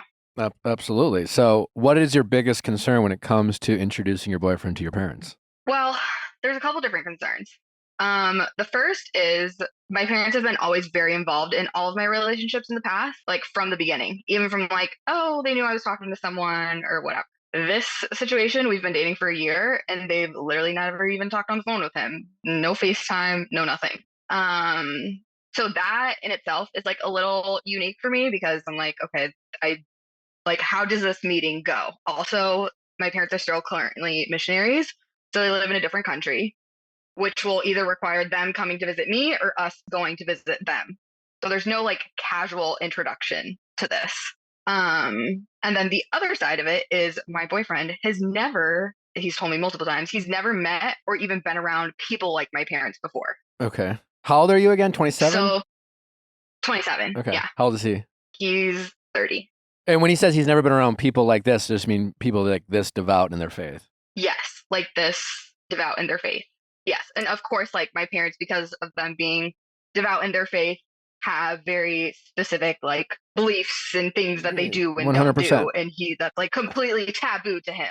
Like what? My parents do not drink at all. Okay. Well, you'll never hear them. That's taboo for him? Say a curse word. Well, I mean, I don't think the drinking. I drink, and I mean, I got a fucking mouth like a sailor, but right. for someone who doesn't swear, that's not like weird for me. It's like, oh, okay, you know, like I don't find it to be taboo if someone actually, and honestly, like sometimes I think my potty mouth is a little unnecessary at times, but it's just like a bad habit I have. And people who don't, I'm not a big drinker, but I drink. And for the people who don't drink, I'm like, you know, if people do this weird thing that like they see different as odd or different is abnormal. Like sometimes we just have to learn to appreciate our differences. I know that sounds obvious and cliche, especially nowadays, but it is as far as your boyfriend is concerned. I think that, you know, when he says stuff like that, just be like, listen, at the end of the day, they just don't share in the same things that you value, and that's totally fine. But like, you know, he doesn't need to judge him for it. Also, like, you know, there's probably some sort of Bible quote out there, like, don't judge unless thee be judged, blah, blah, blah, blah, blah, or something bullshit, or I don't know. I shouldn't say bullshit. Fuck, sorry. You're fine. Listen, this all comes down to you, really, at the end of the day. How do your parents accept your not going to church, or how do they accept your less than devout lifestyle? So that has also been a really big hurdle because I don't feel like they have not accepted where I'm at. They always refer to it as a season or I'm in a phase, and that eventually I'll come back, and like I make up excuses. And throughout life, I feel like I've been thrown lots of different things. So I'm like, I don't know if I will go to church again. I'm not against the church. Like if it's Christmas, I'll go to church. But at the end of the day, like I do believe very differently because of the experiences that I've been exposed to throughout my life. And here I am, and this is who I am. I had what I call a coming out conversation with my parents of like, I'm not going to church. I'm not looking to go to church. But that was several years ago, and they still don't like fully accept that. What does that mean? Like, because there's a difference between not accepting always, that. Like, pushing their ways. Yeah, I mean, parents are always going to be annoying. But do you feel like they accept and love you? I know they 100% love me. But my dad's, one of the things he said, and I always said it was like my interventions. He was like, well, we're always going to tell you what's right, even if you don't want to hear it. Yeah, that's fine. And I'm like, that's fair. And I'm like, but for you, what's right, and for me, what's right looks a little different. 100%. I'm not trying to convince you that what you're doing is wrong or right. I respect it, and I just want the equal amount of respect in return. Exactly. And that's something you can say to mom and dad. It's just like, listen, you're right, you know? And as parents, I respect that you will tell me things I don't want to hear. But also as an adult now, you know, everyone has their limits, you know, and everyone has their breaking point. And it's no fun feeling judged for choices that I feel are still good character, healthy, positive. And I just don't feel like being judged by people who simply just disagree, especially from my parents. And while I'm not saying, you know, I'm just pointing out, this is not meant to be a threat of any kind, but I'm simply just pointing out that everyone has their breaking point. And if you insist on our entire relationship being you guys reminding me of how disappointed you are in my decisions, it's eventually going to affect our relationship. That won't bring us close together. That will create distance. And I don't want that. Right. I love you guys. I'm comfortable with respecting your choices, even though they don't align with mine. And you're right. I might go back someday, but it doesn't help you guys throwing out shame and judgment. I'm aware of how you guys feel. I'm fully aware. I don't need to be reminded of it. It's one thing for parents to say, hey, this is how I feel about the situation. It's quite another for parents to make it their mission, no pun intended, to constantly almost harass and make their whole relationship with you about their disappointment in you. And I think you need to point that out to mom and dad. My parents they're super supportive of what I am doing with my life, career wise, and the choices that I have made. It's just always turns back into the religion and having a relationship with God and all of these things, which again, I respect, but they've never been we're disappointed in you for not doing this. That's good. They're always just well, it's a season. You'll come back. And I'm no, you guys don't understand. But in regards to my relationship, when I first started dating my boyfriend, they're well, obviously our biggest concern is he doesn't believe, and are you guys going to be aligned? And I straight up told them, I'm I think it's unrealistic to expect something out of the person that I am dating to do something that I personally don't participate in either. Genuinely curious, when they say he doesn't believe, what do they mean? Because he doesn't have a personal relationship with God. Okay, says them. Right. He is a non-practicing Catholic. I'm guessing he believes in God on some level. I'm guessing he, maybe only when he really needs says a prayer or two, or maybe not throws in an Our Father now and then. But you can even say to mom and dad, well, that's not really for you to say. Again, it's one thing to. I'm mom and dad. I respect how devout you are. Truly, your commitment to what you believe in is inspiring, mom and dad. But at the same time, it can be condescending and rude when you enforce, your judgment and opinions on other people who don't agree with you that I care about. Right. And it sounds like you kind of already said this, but I think mom and dad need to hear that we are aligned. I'm more aligned with him than I am with you guys. And that might be hard for you guys to hear, but this is the decision I've made for myself. And you have to make sure that they're not blaming him, because it would be super easy for them to make it seem like it's he's pulling you away from God. He's the one who took me away. Yeah, something like that. But at the end of the day, this comes down to you. No. Your boyfriend has no relationship with them, certainly right now. And I doubt, given how they sound, that it's ever going to be that close unless he were to, convert into the way to what they expect. But it doesn't really matter. Again, that's what I mean. It comes down to you. It comes down to what you communicate with your boyfriend in terms of what your expectations are of him, and what you communicate with your parents in terms of what your expectations are with how they interact with him. Right. Your boyfriend doesn't owe them anything other than just general respect. And that's kind of your parents too. So I don't know what you want to say to your parents about this. As far as your boyfriend goes, it's kind of listen, I wouldn't scare him. And, it's just, but if they say anything that you don't agree with, just be respectful. And at the end of the day, regardless of whatever they say, just know that you don't have to, all that matters is we need to be aligned. And so use this as an opportunity to make sure that you and your boyfriend are, what is important to you. For sure. You might not be as religious to your parents, but you still are religious. So, and religion is very much a non-negotiable. So it's still important for you and your boyfriend, especially as someone who's because you're right, you might go back to church. And I think that's what you say to your parents. Had those conversations. Yeah. We definitely had those conversations, and we're definitely obviously it's a year in. From what I can tell, we're very much on the same page. We see eye to eye on things. So I don't, and obviously I've really prepared him of my background and how my parents are. So it's not like he's going into this blindly. I guess one of the biggest things that I'm trying to figure out, again, because I've not been in a situation where I've had to introduce someone that I've been dating for so long out of nowhere, basically, is do I let them come here and visit? Do we do a dinner? Do we fly back home from where I'm from and stay at home? Which that's weird, right? We're not going to sleep in the same room. That's fine. He doesn't have to. Like, there's nothing wrong with, like, I'm assuming you and your boyfriend sleep in the same bed or whatever when you spend the night. But, like, yeah, he should have no problem sleeping in his own room if you guys were to make that choice to go visit your parents.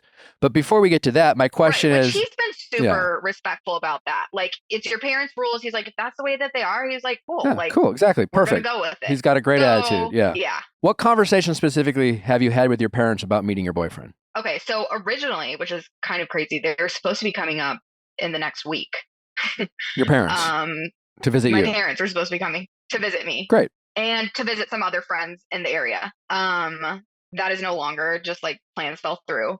So they're now like, oh, we'll probably come up in the next couple of months. But also like conversation between my boyfriend and I, we both feel like, okay, it's time. Like I've met all of his family. He literally doesn't know a single soul on my side. So I'm like, all right, it's that point in the relationship. Like we need to prioritize and make this, like be intentional about meeting the family. So I'm like, my parents, I kind of feel like they know I'm with him, and obviously they realize that I'm in a relationship, but I don't think they take it super seriously. Okay. And I think part of it is just the fact because they've never physically met him before. Which I'm like, okay, so we need to make this happen. But do I keep waiting and let them come here? I think, or do we make a trip out? If I had 10 seconds to give you advice, my advice would be don't force it.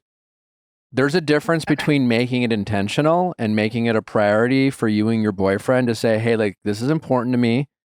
Your boyfriend, you know, and him saying it's important to me too. It's important to the both of you. It's not a race. It's not a competition. Every family is different. The fact that you have met his and he hasn't met yours, in the grand scheme of things, isn't a big deal.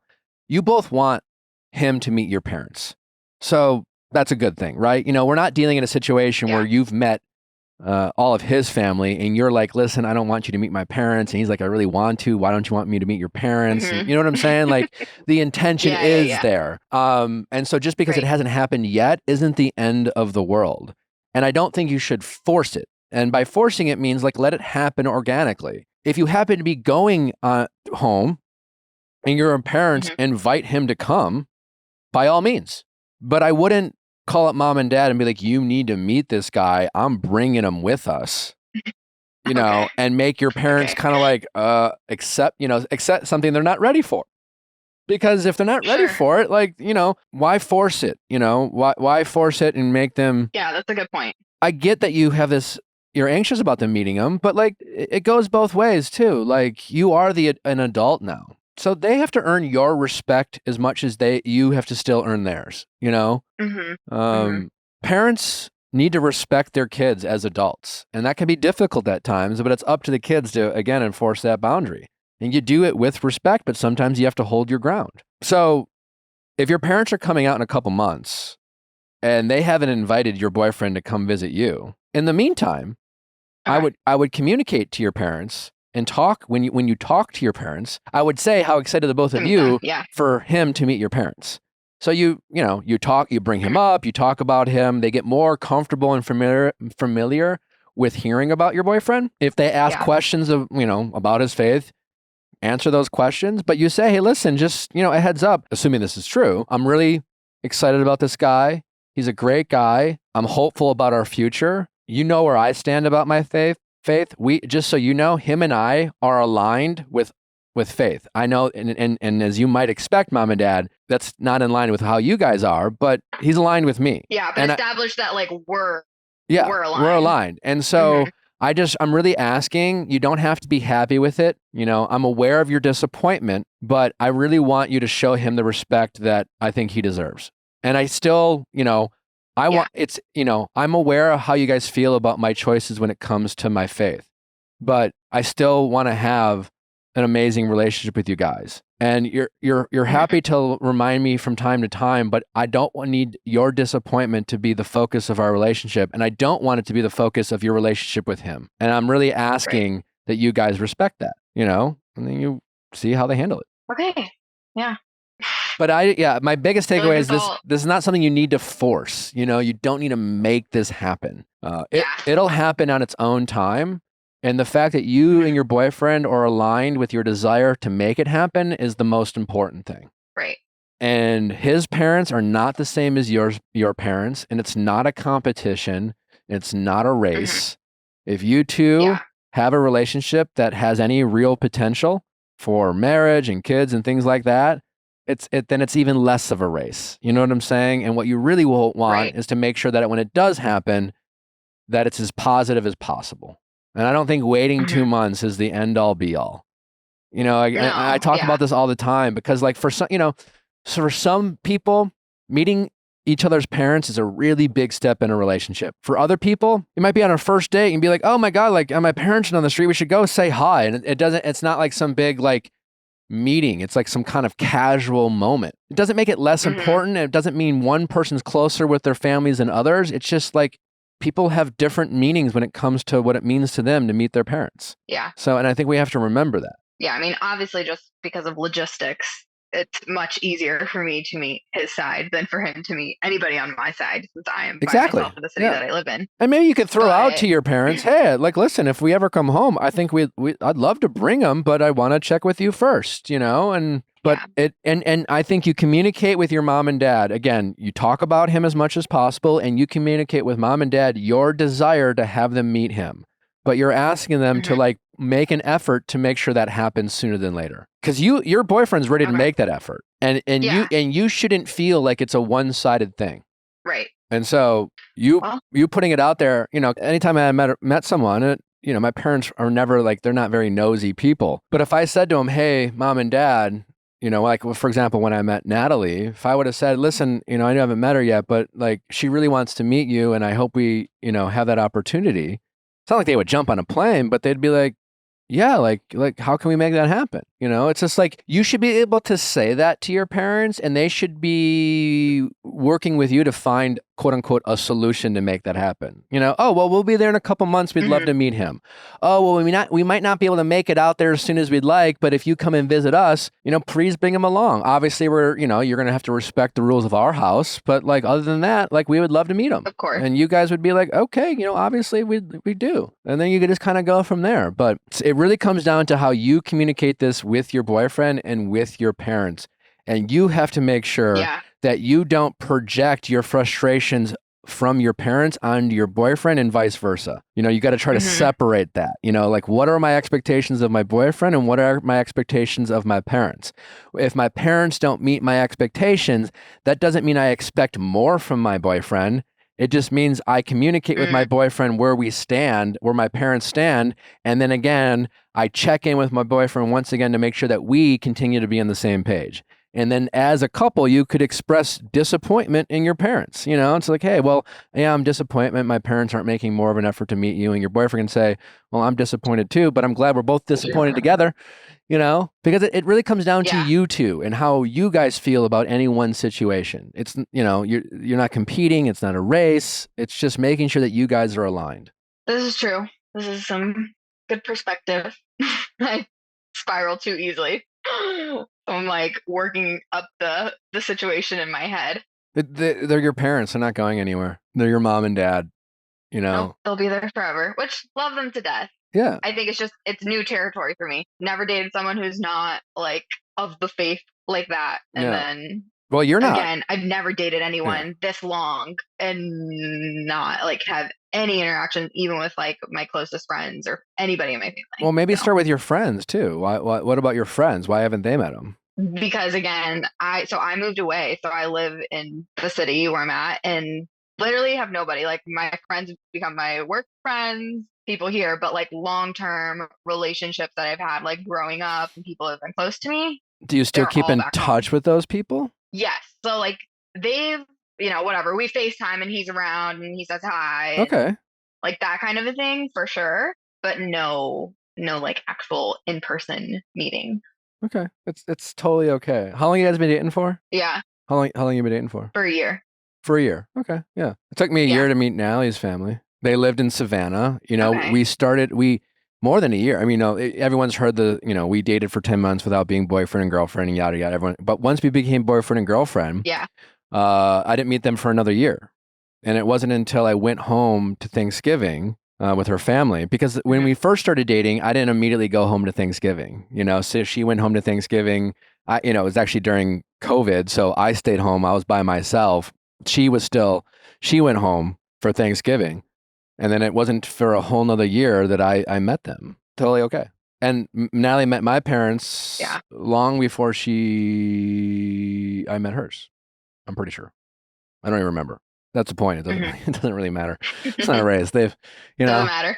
Yeah. So yeah, try not to get in your head. Your focus is you and your boyfriend and how you guys are connected.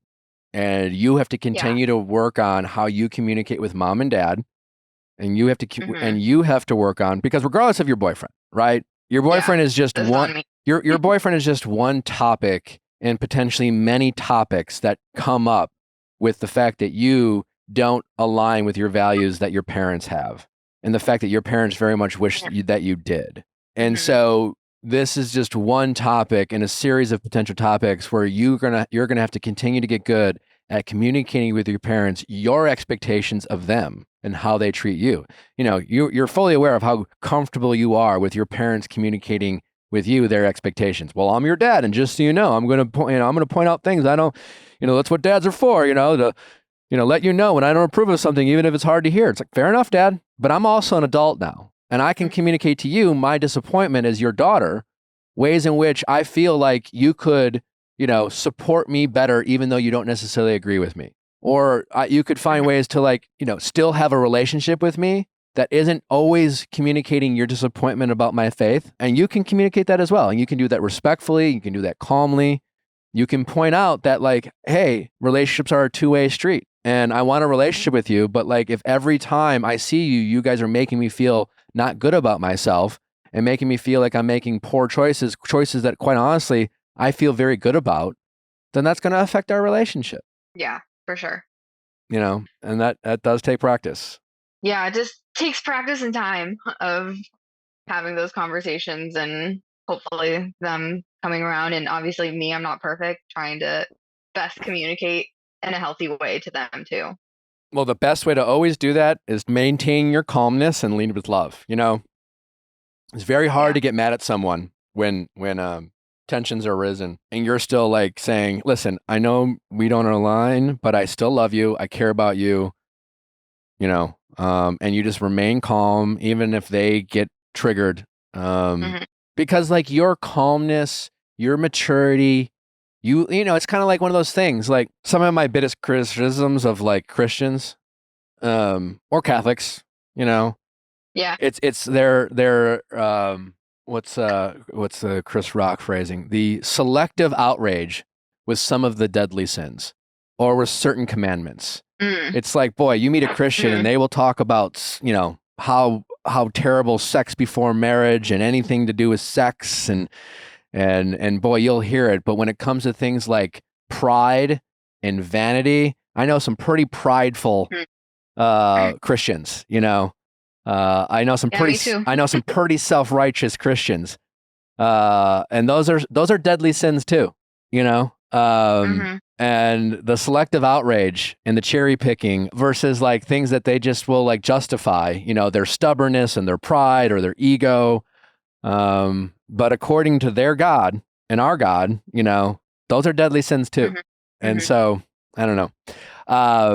But yeah, so lead by example is my point. Your parents can say all they want, but when you actually walk the talk, if that sounded right, and you lead with love, you're turning the other cheek, you're doing what Jesus did. You always hear these stories about Jesus and what would he do and how he hung out with prostitutes and sinners.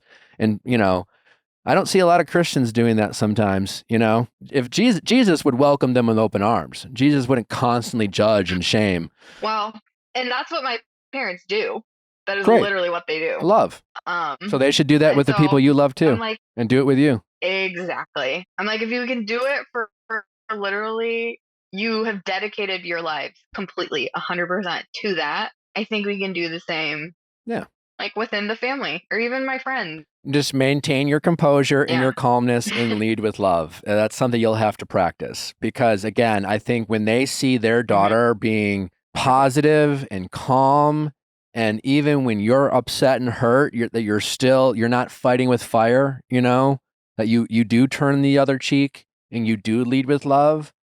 you know? And when your parents act out in a way that's unbecoming of them and you don't, your parents will see that. There's no, I think, tougher lesson for a parent than their own kids acting in a way that, you know, demonstrating the right behavior when they're not. And that can be a pretty humbling experience. And hopefully, and it sounds like you have some pretty great parents. Like, despite your differences, like, they love you. They're amazing. You know, and they're, you know, you're just not seeing eye to eye. And obviously, they're very passionate about this, and they feel right. And it's very Right. tough dealing with righteous parents.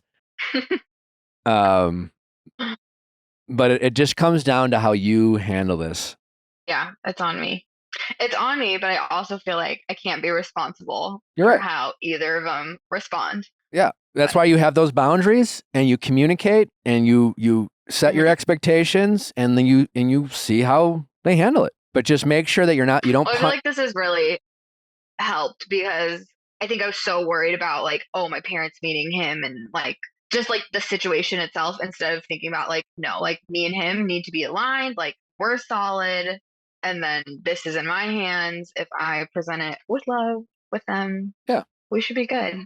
if he's what matters to you, if he's the person that you are Yeah. even considering, then all that really matters is your guys' connection and your alignment and Right. your communication. That we're on the same page. Your parents aren't going anywhere. And you just don't live in fear of your parents' disappointment. Yeah. Good things. Wow. All right. All right. Okay. Was this helpful? This is helpful. Okay. This is helpful. Don't- Still nervous, Don't. but this is helpful. What are you nervous about? When you say you're nervous, you know, like that the implication is like Yeah. you're thinking about what could go wrong. I think again, I spiral a lot and I tend to overthink things clearly. Sure. That's normal. And so maybe it's not even the like initial meeting itself, but like, yeah, obviously I'm super hopeful about my relationship with who I'm with right now. And I see a lot of potential for future. And I know like this is going to be kind of like the beginning of a lot of probably choices that my parents will not be in agreement with. Like if we choose to live together before we're married, which is 100% going to be the case.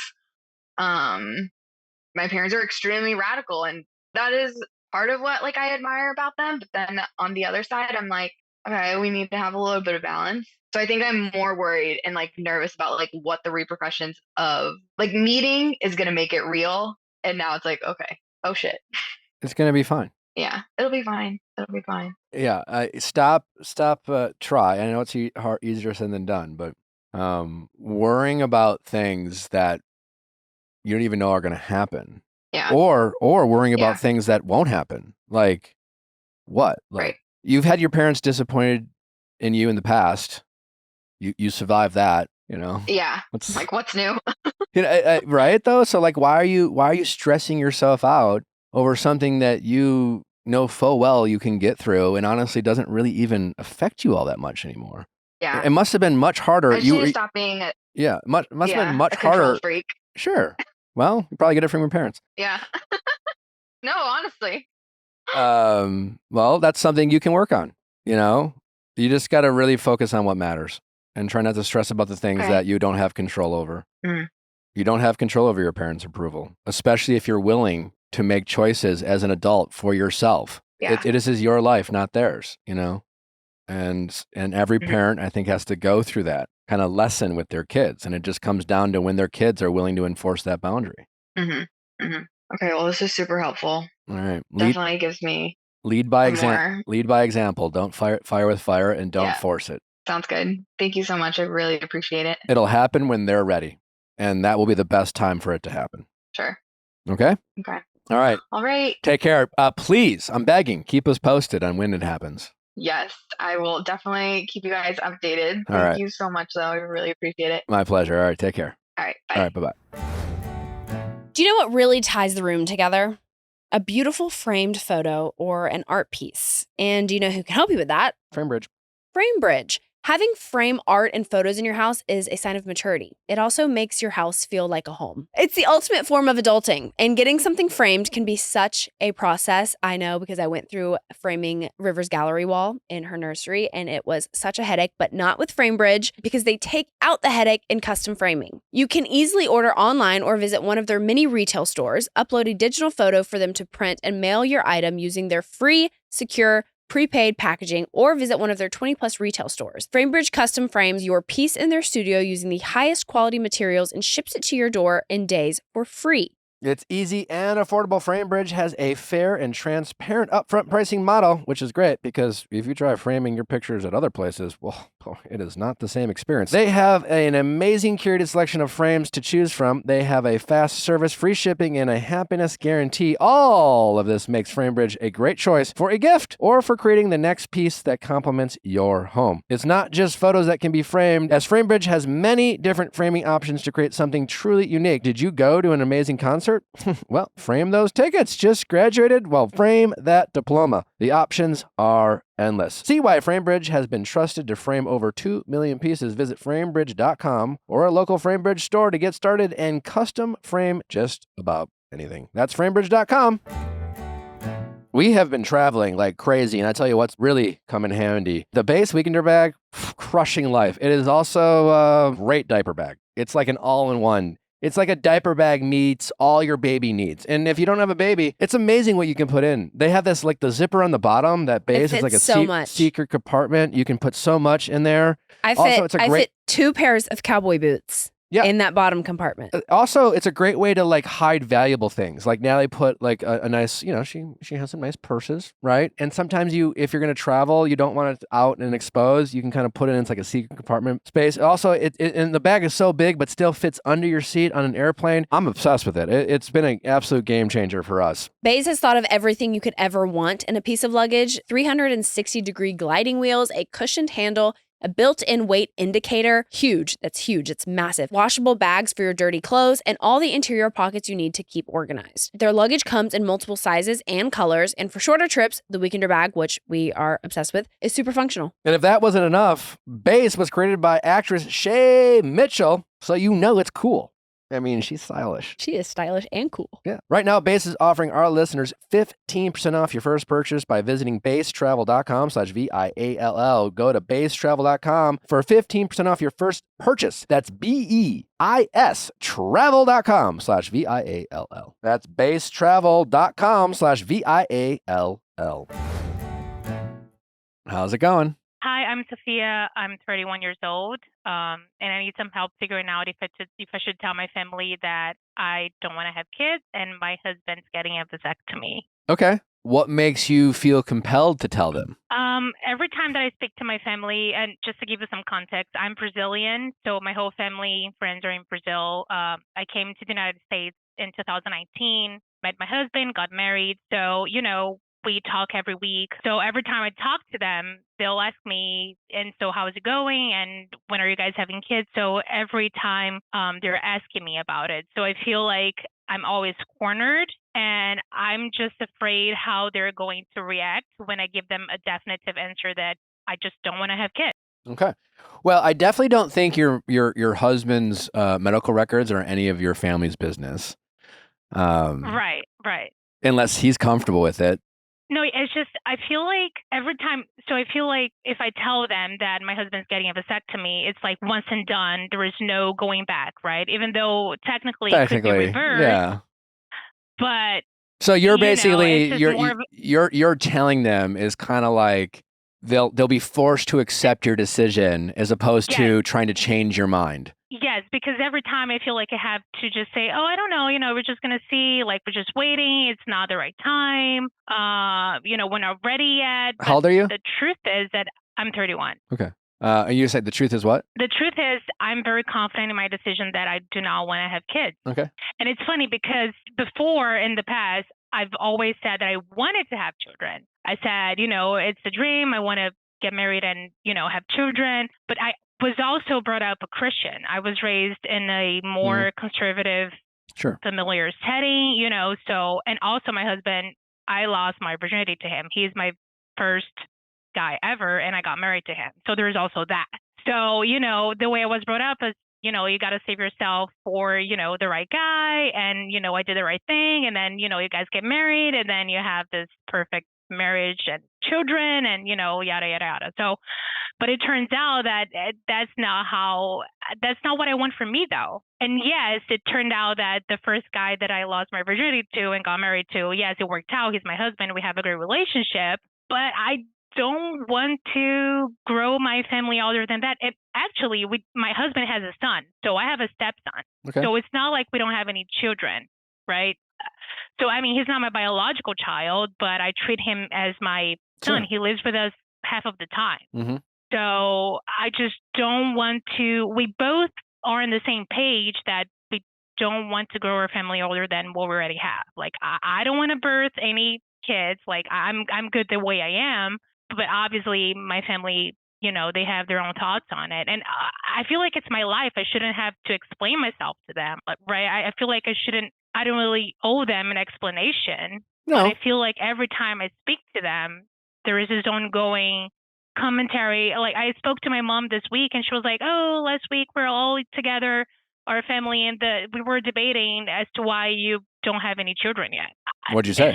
I just feel like I just didn't say anything. I just left, and I was just like ignored and moved on the conversation. So your parents have no idea about your desire not to have kids? So I was getting there. So my mom does, and my dad does. So the one time, well, first my mom, when my mom started inquiring me about it, she started saying, "Oh, you're getting too old to have children." And mind you, I'm 31. I don't even think I'm that old. You're not.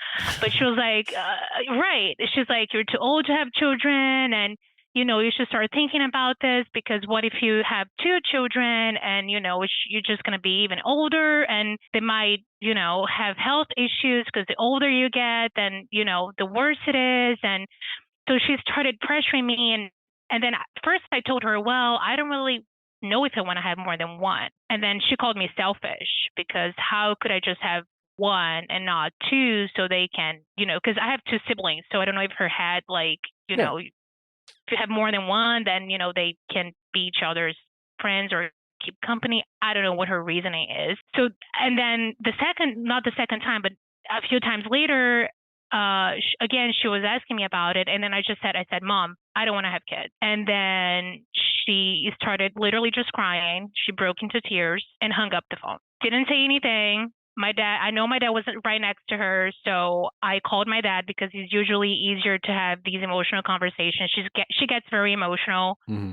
and he's more, I feel like I can have these conversations more easily with him. So I called him, and, I just told him everything, why I don't want kids. And then he's like, "Well, you're too young. You might change your mind." I'm like, "Dad, I'm not changing my mind. The more I think about it, the more I discuss it with my husband, we realize we really don't want to have any children." But then since then, my mom has not said anything about that conversation that we had. It's like she just ignored that I ever told her that. And every now and then, again, she'll be like, "Oh, your grandma asked you about you, and she's wondering why you don't have any children yet." So that's the where I'm at. relationship. Okay. Listen, it's a tough dynamic. Yep. So I feel like we've talked more and more about like parent-child relationships on this show, and Right. I'm very fascinated in it, because people have very strong opinions on both sides, one way or the Right. other. And maybe no surprise to people, I see both sides at times. Mhm. Mhm. You're never gonna always agree with your parents, Right. and they are still your parents. Right. And so, religion, we just had a caller who we just got off talk about, not practicing and not being as devout as their very radical parents in their religion. Right. But they're still your parents, type of thing. And Right. I think sometimes where sometimes I disagree when I talk to the kids, so to speak, and that's usually the case. I'm usually not talking to the parents. It's like, it seems like there's this expectation that, parents are supposed to always come around with liking all their kids' decisions. Right. And that's just not realistic. But this, on the flip side, for example, the previous caller, one advice I gave to her was you have to communicate with your parents. And I guess I would give you the same advice, which is, something along the lines with mom and dad, where you might have to say, I'm aware of how you feel about our choice not to have children. I'm fully aware. But I'm just communicating with you that if you make all of our interactions about that decision, then, it's going to make our whole relationship about your disappointment in us. And then eventually it's going to affect our relationship. Mm-hmm. Your parents have a right to be disappointed. Your parents have a right to be sad. And honestly, your mom has a right to think you're selfish. That's her choice, right? Right. But there's a difference between your mom having the right to feel that and your mom using every interaction that she has with you about that disappointment. And if your mom chooses to act that way, well, you might have to respond, because it's just like, well, I don't want to talk to my mom because I'm just going to constantly hear how selfish and disappointed she is in me. I don't want to talk to people who, if I know I'm only going to talk to them and hear how bad I am, like, it's just like, who wants to have that relationship? So that's just you communicating with your mom the reality of how you guys can communicate. But I think there's a difference between understanding that and then you thinking, well, it's wrong for my parents to feel this way, and therefore, you know what I'm saying? Where you, I don't think it's wrong for them to feel that way. Like, I acknowledge their feelings. I just don't think that they can use that against me or use that at every opportunity to try to make me feel bad about my exactly, choice. yeah. So, and that's how I feel like the issue has been, or even to use that to just pressure me. Like, so should I just, sit down with them and have this very serious conversation about it and be one and done? But is it going to be one and probably done? Probably not. Though? No, it's not. It's going to take time. So it's going to take time. So that's why, and the vasectomy actually, so my husband and I, we don't use any, and here's the thing. So my husband and I don't use any protection. I'm not on birth control either. So it's not like we're super careful about it, right? I mean, he pulls out. And it's been working. We've been together for 5 years, and it's been working. But who's to say it's going to keep working? Yeah, it might not. Right? Yeah. So, but I'm curious, are you doing this? Is him getting the vasectomy more about your parents? No, it's because I don't want to keep risking it every month that the pull-out might not work anymore. It's definitely. And I don't want to say this, but the truth is, I'm not saying that you could change your mind. It's possible, and I'm not trying to get the vasectomy if it's meant to be, and I'm not even meant to be. You can reverse it, but I've have a couple friends. I have a couple women friends who I thought they were hell bent on never having kids. Hell bent, and now that I think of one now on their second child. Just sometimes it's just you just never. All I'm saying is you just never know what the future holds. But you still don't need to be reminded about that every time your parents.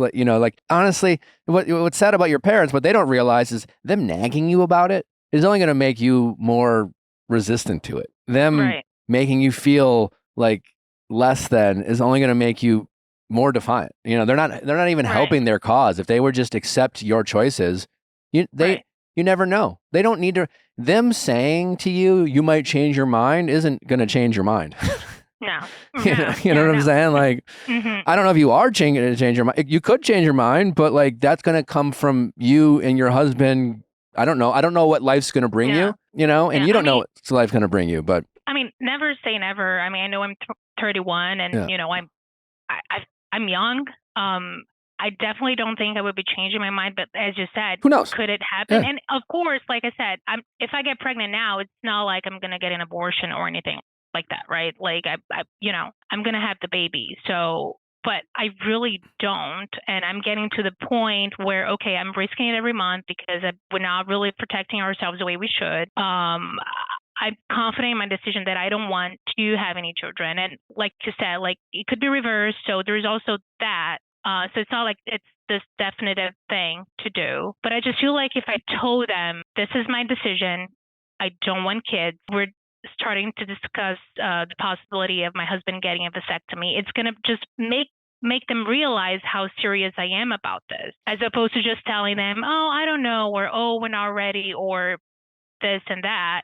So I don't have to deal with the constant like asking. And like I have grandparents, my two grandmothers, they're still alive, and my grandfather, he's still alive. I'm the oldest of like my siblings and my cousins, right? So my mom had me when I was 16, so pretty young. I was kind of like grandmothers kind of helped me raise me. So there is this expectation on me, she's the firstborn child, and she's a woman, got married, so there is this expectation, inherent expectation, that, you're going to get married and you're going to have children. So, and then my grandparents, they'll go, oh, when am I going to see my first great grandchild? Right. I'm not getting any younger. So there is also, I feel like it's a disappointment to not just my parents, but my whole family.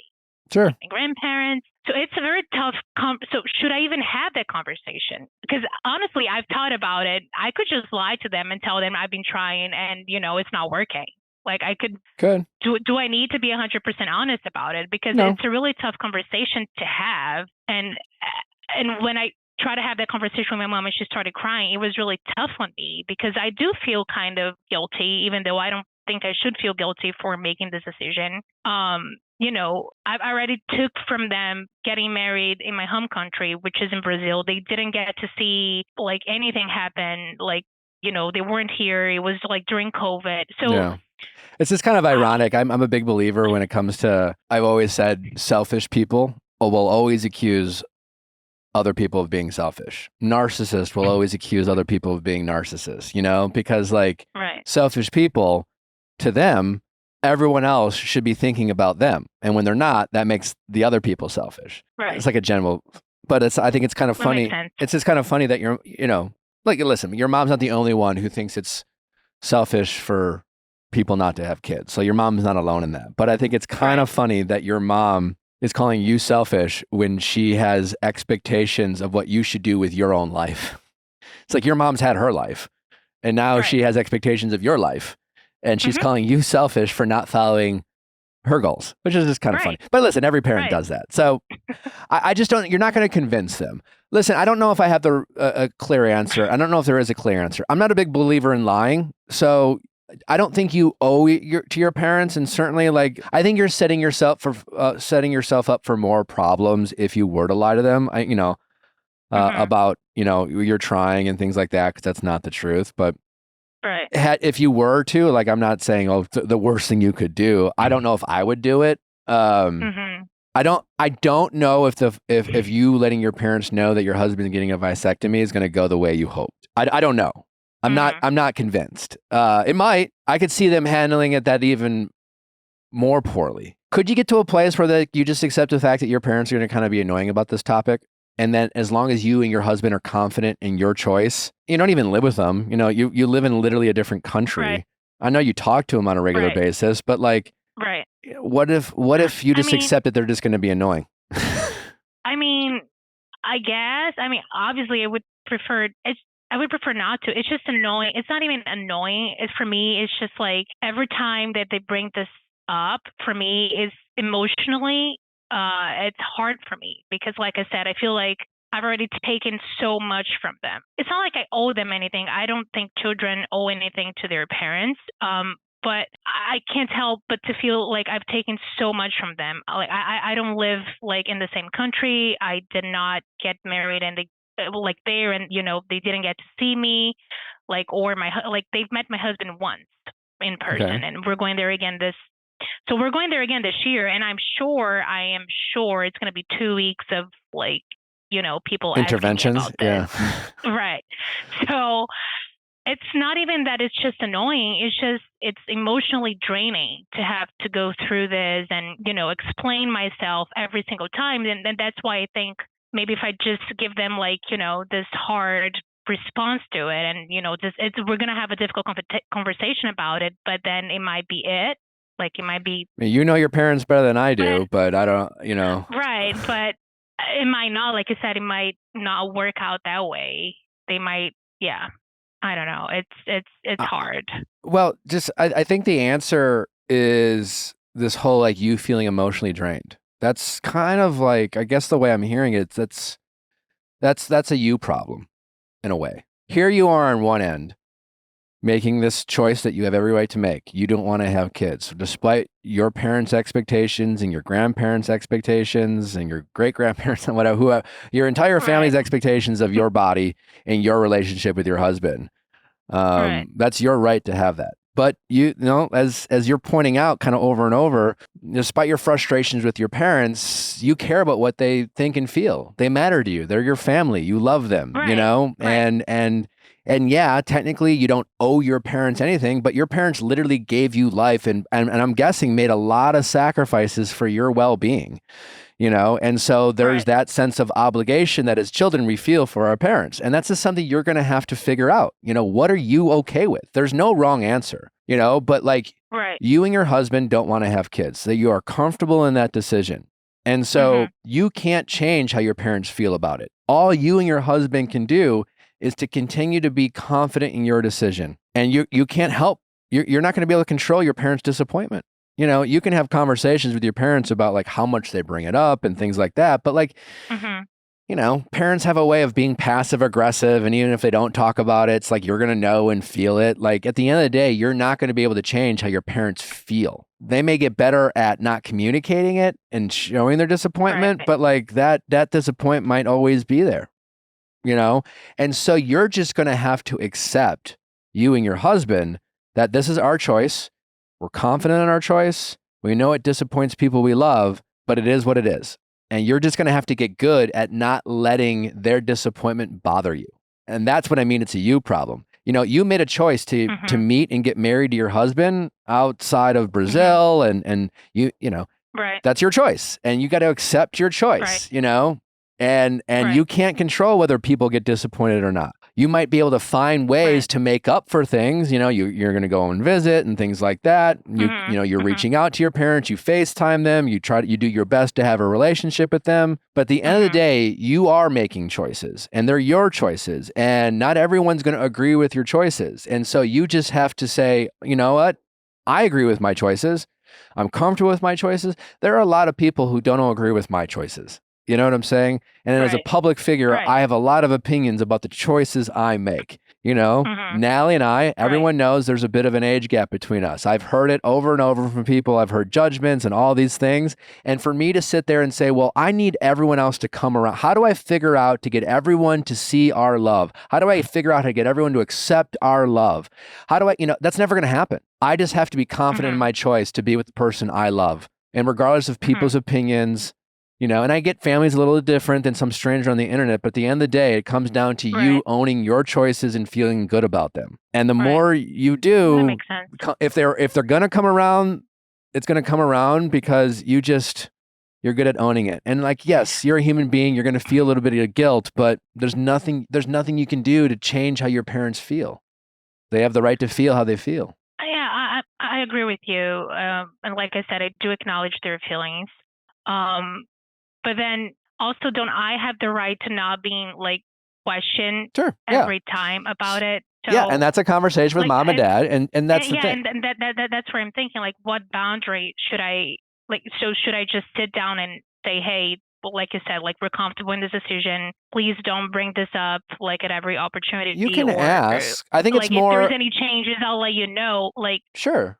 Should I be more straightforward about it instead of just like saying, you know, I don't know, we'll see, or I think you find the middle ground. Try to make excuses. Yeah, I don't want to make excuses. It's more not mentioning the vasectomy, like you said, like. Yeah, to me, I don't know. To me, that's between you and your husband. That's kind of my call, but I think it's just kind of pointing out the obvious. And the obvious is that as someone who cares about what your parents think, whether you want to or not, them making your whole relationship about their disappointment in you is going to affect that relationship. Right. And so I think you calmly pointing out to your mom and dad, just like, listen, I'm sorry. It does break my heart that I'm disappointing you guys, but this is our choice and we're confident in that choice. And you're right, Dad. Things could change, but right now they're not going to. And so I'm just asking you don't make our entire relationship about your disappointment, because if you do, it's just going to affect how much I reach out, because who wants to reach out to people who you only hear the disappointment in? And you're just kind of pointing out the obvious to your parents. It's not a threat. I'm hoping that our relationship is more than just hearing about how disappointed you are. And then you kind of see how your parents handle that. Because the reality is if your parents do only talk to you about their disappointment, then you might be like, when you're like, yeah, I haven't called mom and dad this week. You might be like, you know what? I'm too busy. I'm not in the mood. I just don't feel like hearing that. Right. I mean, no, we have conversations about other things. It doesn't revolve 100% about that, but it's always there. And every time it does, it's the same thing. Yeah. The part that questions and the part of you knowing they're disappointed and you feeling bad without it getting brought up is that's the thing that you have to work on, because you can't change that. And it's like what you deep down want is to not only not hear about it from your parents, but you don't want to feel that guilt that they don't even communicate. You don't want to, because you have it, like you said, like I took so much from them. It's like, listen, those were your choices. You got to accept them. Right. That makes sense. Yeah. I think it's a little bit of communicating with your parents, but also just owning your choices and accepting it and not feeling bad about it. Okay. Yeah, I guess it makes sense. I guess I do have, I need to have a more like just solid conversation with them about it, and just really like come clear and let them know this is a choice I'm making now. And like you said, yes, it could change in the future. And maybe that's what you said to them. This is a decision that I'm making right now. This could change, but like I can tell you, mom and dad, you badgering me about this isn't going to help. So I'm aware of how you feel. Okay. And if it does change, it won't be because of you guys badgering me. Right. It'll be because I've changed my mind about my life, the life I want or that we want. It'll be a decision that as a couple we make. It won't be out of guilt from you guys. Your parents shouldn't want you to have a kid just for them. That would be selfish. Well, yeah, right. Well, yeah, and that's the irony in it, honestly, because I know my mom, like, she'll tell me, "Oh, I want to be a grandmother." You have siblings, don't you? Yeah, you have a sibling? I do. Yeah, they're younger though. They're 7 years younger and then 11 years younger, so they're not going to have any children anytime soon. You never know. So. You never know. You're yeah, right. 7 years younger, they're still an adult. Even 11 years younger. You're 20 years old and what, 25, 24? Yeah. 21 and then 25, I think, yeah. You never know. I mean, yeah, it could happen, but again, I'm the oldest, sure. And whenever they have kids, they'll probably shut up. That's what I'm hoping for. And then just the other thing would be, do I even bring this up with the rest of the family? Because it's not really between me and my parents. It's like, I have a big family in Brazil and, like I said, grandparents, uncles, aunts, and, they'll ask me. They'll ask me at every opportunity they have, should I even disclose this to my whole family and just say, I've even thought about, we have this group chat. I've even thought about like writing a text and, just putting out there, just because I just got so tired of being asked, the same question or, hearing the same jokes, So do I even disclose that to everyone, or do I keep it more just between me and it just comes down to your ability to handle the annoying jokes, or the annoying comments. And again, your family best. So, right. No matter what, you're not going to be able to prevent them talking about you. Chances are your mom, Yeah. So if you send in a group chat, everyone's going to have an opinion. You're not going to be able to affect that. So, and you sending a group chat, might make your next encounter with him that much more intense, because that's when the really interventions might happen. So I don't have a clear answer of what's best, but all I can say is what matters most is you just being confident in your decision and not feeling like you owe them and accepting their disappointment. Okay. And giving you and your husband's permission to not feel bad about it. Okay. Yeah. That makes sense. Especially when I was younger and I grew up in a very Catholic household. My parents are way more accepting of all their kids nowadays. But, when I was in high school, my parents were very devout and very judgmental and that was tough. Catholic guilt's a real thing. And I just got good at just accepting my choices and not letting my parents' opinions bother me.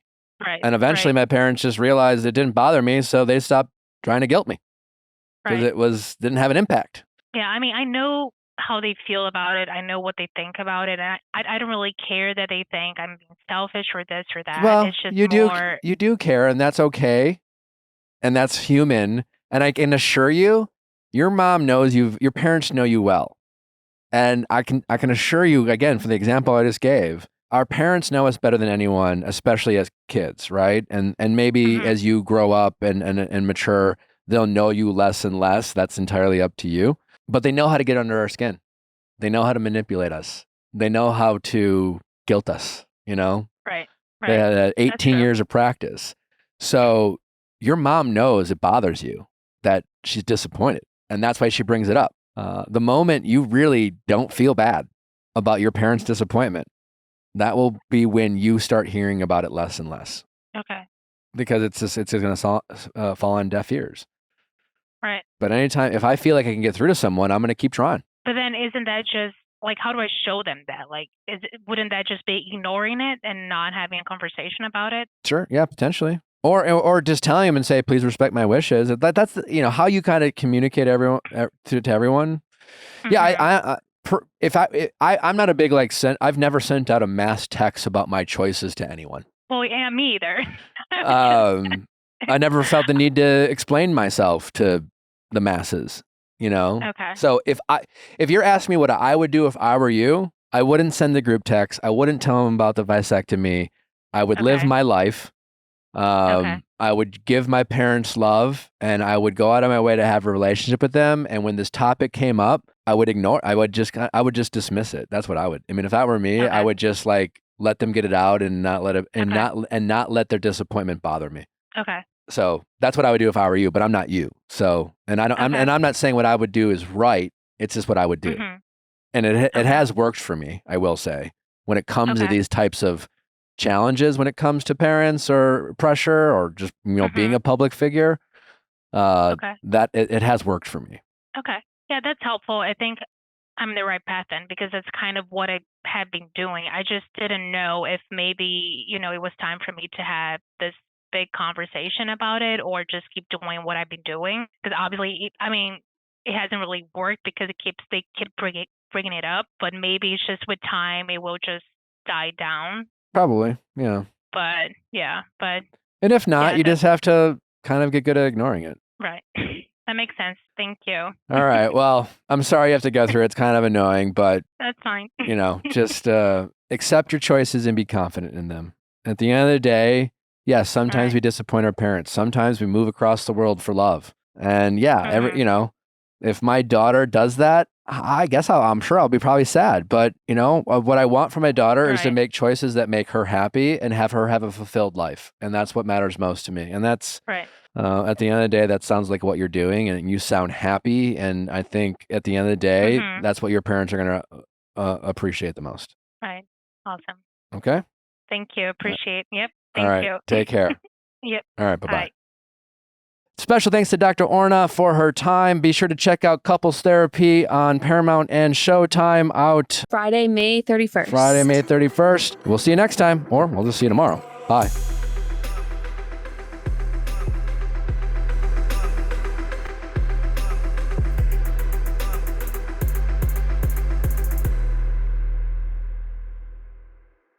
Hey guys, if you loved what you listened to, make sure you hit that subscribe button below. Thanks for listening. We'll see you next time.